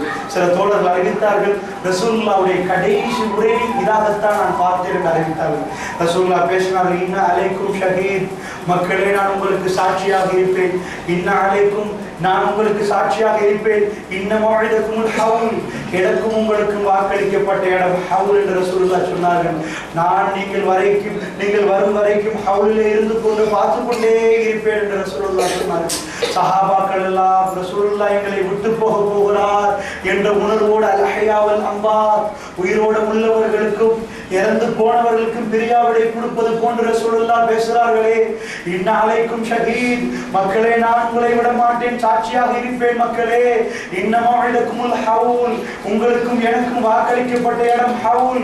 அந்த மறுமையிலே ஹவுலிலே நானும் நீங்களும் சந்திப்போம். இன்ன அலைக்கும் ஃபிராத், நீங்கள் வரும் வரைக்கும் நான் எதிர்பார்த்து கொண்டே இருப்பேன். மக்களே, நீங்கள் வருவீர்கள் என்று எனக்கு தெரியும், நீங்கள் வர வேண்டும் என்பதற்கு நான் எதிர்பார்த்து கொண்டே இருப்பேன் என்று தன்னுடைய இறுதி நாட்களில் ரசூலுல்லாஹ் பேசிய வார்த்தைகள் சகோதரர்களே. அல்லாஹ்வுடைய தூதர் சொன்னார்கள், மக்களே நான் பயம் இழந்து விட்டேன் என்ற விஷயத்தில் லஸ்து அக்ஷா அன் துஷ்ரிகு பில்லாஹ், நீங்கள் எல்லாம் அல்லாஹ்வுக்கு இணை வைப்பீர்கள் என்று நான் பயப்படவில்லை, எனக்கு எந்த பயமும் இல்லை. மக்களே, நீங்கள் மறுபடியும் இணை வைக்க மாட்டீர்கள், ஆனால் நான் ஒன்றை பயப்படுகிறேன், இந்த உலகத்துக்காக நீங்கள் சண்டை பிடித்து சாகுவீர்கள், இந்த உலகத்துக்காகவே நீங்கள் சண்டை பிடிப்பீர்கள், இதைத்தான் நான் பயப்படுகிறேன் மக்களே என்று ரசூலுல்லாஹ் கூறினார்கள். அல்லாஹ்வுடைய தூதர் ஸல்லல்லாஹு அலைஹி வஸல்லம் சொன்னார்கள், லா தஜு பஅதி குஃபார் கவபாவுக்கும் அல்லாஹ், எனக்கு பிறகு நீங்கள் ஒருவரை ஒருவர் முஸ்லிம்களுக்கு முஸ்லிம் வெட்டிக் கொண்டு குஃபார்களாக விடாதீர்கள். அல்லாஹ்வுடைய நல்லடியார்களே, நபிகள் நாயகம் ஸல்லல்லாஹு அலைஹி வஸல்லம் அவர்கள் நமக்கு நேரான ஒரு வழியை காட்டிருக்கிறார்கள். அந்த வழியிலே நானும் நீங்களும் பயணம் மேற்கொள்வதற்கு ஏராளமான சான்றுகள் இருக்கிறது. கண்மூடித்தனமாக வந்து தட்டீர் கட்ட வேண்டிய தேவையில்லை சகோதரர்கள். அத்தனை சான்றுகளையும் முன்வைத்து ரசூலுல்லாஹ் சொன்னார்கள். திருமறை குர்ஆனில் இருந்து ஒரு வசனத்தை சொல்லி முடிக்கிறேன். இதுவரைக்கும் நான் பேசினது ஹதீஸை மட்டுமல்ல சகோதரர்கள், குர்ஆனில் இருந்தும் ஏராளமான சான்றுகள் இருக்கிறது. இக்தரபத்தி ஸாஅ வன்ஷக்கல் கமர் என்று அல்லாஹ் சொல்கிறான். ரசூலுல்லாஹ் காலத்திலேயே நடக்கிறது சகோதரர்களே. சந்திரன் ரெண்டாக பிளந்து விட்டது, இந்த உலக மறுமை நெருங்கி விட்டது என்று அல்லாஹ் சொல்கிறான். மறுமை நெருங்கி விட்டது, சந்திரன் ரெண்டாக பிளந்து விட்டது. இப்னு மஸ்ஊத் ரலியல்லாஹு அன்ஹு சொல்கிறார்கள், மாத்தா மாலிக்கிலே புகாரியில் இந்த செய்தி வருகிறது. அல்லாஹ்வுடைய நல்லடியார்களே, நாங்கள் எல்லாம் அரஃபாவிலே கொஞ்சம் அந்த மினாவிலே இருந்து கொண்டிருக்கிறோம். இருக்கிற நேரத்திலே அந்த நேரத்திலே குஃபார்கள் எல்லாம் நிறைய பேசினார்கள். என்ன நீங்கள் நபி என்றால் அதை காட்டுங்கள் இதை காட்டுங்கள். அவர்கள் வைத்த ஒரு கோரிக்கை என்ன தெரியுமா? சந்திரனை ரெண்டாக பிளந்து காட்டுங்கள். அல்லாஹ் மீது ஆணையாக நாங்கள் எல்லோரும் இருந்து கொண்டிருக்கிறோம்.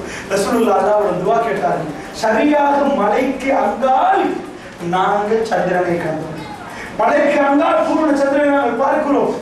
எங்கள் அல்லாஹ்வுடைய தூதர் ரசூலுல்லாஹ் அல்லாஹ்விடம் கேட்கிறார், நிறைய கேட்கிறார்கள். கண்ணு முன்னாடி அந்த சந்திரன் ரெண்டாக இரு கோடு திசைக்கு போய் மலையை தாண்டி போனதை நாங்கள் கண்களால் பார்த்தோம். வல்லதி நஃப்ஸி பியதிஹி, எங்களுக்கு எவனுடைய கையில் எங்களுடைய ஆன்மா இருக்கிறது அவன் மீது ஆணையா நாங்கள் எல்லோரும் கண்டோம் என்று சொன்னார். ஒருவர் அல்ல சகோதரர்கள், சபையே காணுகிறது. அவர் சத்தியம் என்று சொல்கிறார். மினாவிலே வைத்து நாங்கள் இதை பார்த்தோம். அல்லாஹ் வகை அறிவிக்கிறான், இக்தரபத்தி ஸாஅ வன்ஷக்கல் கமர், சந்திரன் ரெண்டாக பிளந்து விட்டது, மறுமை நெருங்கி விட்டது. இதை விட மறுமை சார்ந்து அவர்களுக்கு தேவையா? அந்த மக்கள் பார்த்ததை அல்லாஹ் குர்ஆனில் சொல்லிவிட்டான் சகோதரர்களே. இன்றைக்கு சந்திரனுக்கு தேடி பிடித்து சொல்றது அரேபியன் பிளவு. ஒரு பிளவு இருக்கிறது சந்திரனிலே, அது ஆஸ்திரேலியன் பிளவு அல்ல சகோதரர்களே. நீங்கள் எங்க போய் அமெரிக்காவில் படித்தாலும் அதுக்கு பேர் அரேபியன் பிளவு தான். அதுக்கு ஏன் அரேபியன் பிளவு? அரபிகள் சந்திரன் பிரிந்திருந்ததாக சொல்றார்கள், ஒரு கதை இருக்கிறது. அங்கே போய் சந்திரனை பார்த்தால் பிளந்திருக்கிறது, நிஜமாக வெடிப்பு இருக்கிறது. பேர் வைத்தார்கள், அரபியர்கள் தான் இதை பற்றி பேசுகிறார்கள். அதனால் பிளவுக்கு பேர் அரேபியன் பிளவு வைத்து விட்டார். அல்லாஹ்வுடைய நல்லடியார்களே, இதை சந்திரனை பற்றி படித்தவர்களுக்கு தெரியும். நான் என்ன சொல்ல வருகிறேன் தெரியுமா? அல்லாஹ் அவ்வளவு தெளிவாக, ரொம்பவும் தெளிவாக இந்த மறுமையை தெளிவுபடுத்தி விட்டார். இதுக்கு அப்புறம் மறுமையில் என்ன நடக்க போகுது என்பதுதான் நான் நினைக்கிறேன். நரகத்தோட ஒட்டி சிராஜ் மௌலவி அவர்கள் பேசுவார்கள் என்று. அல்லாஹ்வுடைய நல்லடியார்களே, அது பயங்கரமான பயங்கரமான நாட்கள் அந்த மறுமையை தான். அல்லாஹ் கெட்டுவதை போன்று யாருக்கு கெட்ட இயலாது. அல்லாஹ் பிடித்த அதாப் பண்ணுவது போன்று யாரும் பண்ண மாட்டார்கள். அப்படியான அதாப் நடக்கும் சகோதரர்களே. கடுமையான நாள் அந்த நாள், மிக பயங்கரமான நாள் அந்த நாள் சகோதரர்களே. எல்லோரும் யானப்சி யானப்சி யானப்சி, என் ஆன்மாவை என் ஆன்மாவை என்று அன்றைக்கு எல்லோரும் தேடுவார்கள். தாய் தகப்பன் பிள்ளை குட்டி யாருக்கும் யௌம யஃபிருல் மர்உ மின் அஹி வ உம்மிஹி வ அபி வ ஸாஹிபதிஹி வ பனி லிகுல்லி இம்ரிஹின் மின்ஹும் யௌமஇதின் ஷஅனுன் யுக்னி. எல்லோரும் வருவார்கள், தாய் தகப்பன் எல்லாரும் விட்டு ஓடுவார்கள். கண்டார்த்தபுரம் கண்டார்த்தபுரம் யாருக்கும் பாசமோ நேசமோ தொடர்போ உறவோ இருக்காது. என்னை காத்துக் கொள்வது எப்படி? மலக்குமார்கள் அனுபவித்து நிற்கிற நேரம் எஜமானன் வருவான், ரஹ்மான் வருவான். மலக்குமார்கள் எல்லாம் அனுபவித்து நிற்பார்கள். அல்லாஹ் வருவான். நரகம் கொண்டு வந்து நிப்பாட்டப்படும். இன்னும் இருக்கிறார்களா இன்னும் இருக்கிறார்களா என்று கேட்கப்படும். தூக்கி தூக்கி போடப்படும். அல்லாஹ் அக்பர் அல்லாஹ் அக்பர். அல்லாஹ் என்னை உங்களை பாதுகாக்க வேண்டும். அதிபயங்கரமான ஒரு நாள் சகோதரர்களே. அந்த நாளிலே மனிதர்கள் யாராலும் காக்க முடியாது. ரஹ்மான் யாருக்கு உத்தரவிடுகிறானோ இல்லாமன் அதில் ரஹ்மான் யார் ரஹ்மான் அனுமதி கொடுக்கிறான் அவர்களை தவிர யாருக்கும் பேச முடியாது. அப்படிப்பட்ட நாள் சகோதரர்களே, அப்படிப்பட்ட நாள். நாங்கள் எல்லாம் பாங்குதுவாங்க அதைத்தான் கேட்கிறோம். அல்லாஹும்ம ரப்ப ஹாதிஹி தஅவத்தி தாமா வஸ்ஸலாத்தில் காயிமா ஆதி முஹம்மதில் வஸீலத வல் ஃபதீலா வபஅத்ஹு மகாம மஹ்மூதன் அல்லதி வஅத்த. யா அல்லாஹ், நீ வாக்களித்த மகாம மஹ்மூதா என்ற இடத்திலே நபிகள் நாயகத்தை எழுப்புவாயாக, சங்கையாக சங்கைப்படுத்துவாயாக. எல்லாத்துக்கும் முன்னாடி அந்த இடத்திலே ரசூலுல்லாஹ்வை எழுப்புவாயாக. சகோதரர்களே, ரசூலுல்லாஹ்வுக்கு அது தாங்க முடியாது. ரசூலுல்லாஹ்வுக்கு அது தாங்க முடியாது. நாங்கள் எல்லோரும் இந்த துஆ கேட்கிறோம். ரசூலுல்லாஹ்வுக்கு மரணம் என்றால் தாங்க முடியாது. சூரத்துன் நிசா அவர் ஓதுறார். இப்னு மஸ்ஊத் அவருடைய குன்னிய பேர் வந்து அப்துர் ரஹ்மான். அப்துர் ரஹ்மான் இக்ரா ஓதுங்களப்பான்னார். அவர் கேட்கிற ஆக்ரோ அலைக்கும் சிலர் குர்ஆன் இல்லை. யா ரசூலல்லாஹ், உங்களுக்கு நான் ஓதி காட்டுவதா? உங்களுக்கு இல்லையா குர்ஆன் இறங்கிச்சு? ஏன் யா ரசூலல்லாஹ் எனக்கு ஓத சொல்றீங்க? அவர் சொன்ன இன்னி உஹிப்பு அன் அஸ்மா மின் கைரி, பிறர் ஓதுவதை கேட்க நான் ஆசை. இப்னு மஸ்ஊத், நான் மட்டுமல்ல நீங்கள் ஓத கேட்க நான் ஆசை.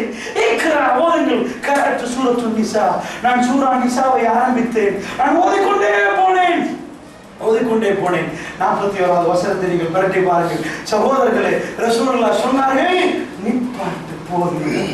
தட்டினார்கள், நிப்பாட்டுகள். இப்னு மஸ்ஊத், இப்பொழுது போதும். அவர் சொன்னார், நான் ரசூலுல்லாஹ்வின் பக்கம் திரும்பினேன். ஐனானி தஜ்மஆன் அவ் ததூரான். ரசூலுல்லாஹ்வுடைய கண்ணில் இருந்து கண்ணீர் கொட்டுகிறது. ரசூலுல்லாஹ் அழுகிறார்கள். அவர் திரும்பி ஹஸ்புகல்லாஹ், இப்பொழுது போதும். இப்னு மஸ்ஊத், நான் என்ன ஓதினேன் தெரியுமா?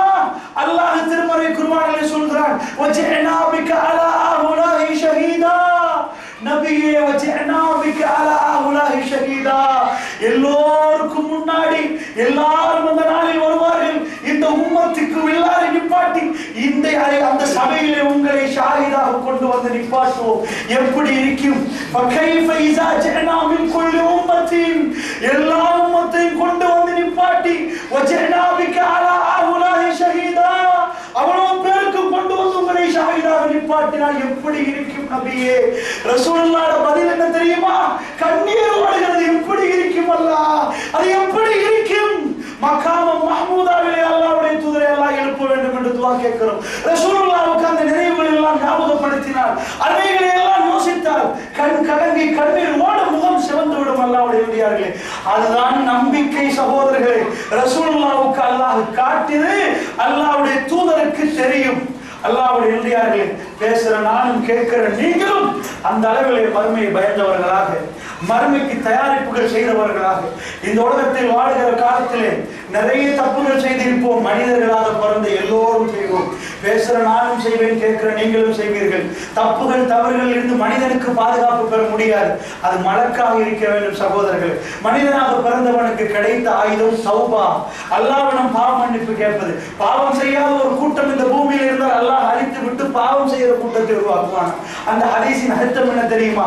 மனிதனால் பாவம் செய்யாமல் இருக்க முடியாத சகோதரர்கள், எல்லாரும் பாவம் செய்வார்கள். அதனால் சொல்கிறேன், அல்லாஹ்வுடைய நடிகார்களே, நாம் எல்லாம் தௌபாவோடு எப்பொழுதும் நம்மளை தூய்மையாக்கிக் கொண்டிருக்க வேண்டும். எப்பொழுதும் அல்லாஹ்வின் பால் நெருங்க வேண்டும். அல்லாஹ்வுடைய பிள்ளையார்களே, மறுமையுடைய அடையாளங்கள் பற்றி நான் சொன்னது ரொம்ப சுருக்கம், விரிவாக ஒன்றும் பேசவில்லை. ஒவ்வொரு அடையாளத்தையும் எடுத்துக்காட்டு, இதை விட நிறைய அடையாளங்கள் சகோதரர்கள், இன்னும் சில ஹதீஸுடைய தரங்கள் பார்க்க வேண்டியிருக்கிறது, நிறைய ஹதீஸ்கள் இருக்கிறது. அல்லாஹ்வுடைய பிள்ளையார்கள் இவைகளை எல்லாம் பார்த்து அல்லாஹ்வுக்கு பயந்த நல்லடியார்களாக நாம் மாற வேண்டும். நாம் எல்லாம் மரணித்து சதுக்கில் போகிற நேரம் மக்கள் துஆ செய்யக்கூடிய நல்லவர்களாக நல்லடியார்களாக நாம் இருக்க வேண்டும். வல்ல நாயன் நம் அனைவருக்கும் அருள் புரிவானாக. என் பேச்சில் ஏதாவது பிள்ளைகள் இருந்தால் வல்ல நாயன் மன்னிக்க வேண்டும். அஸ்ஸலாமு அலைக்கும் வரஹ்மத்துல்லாஹி வபரகாத்துஹு.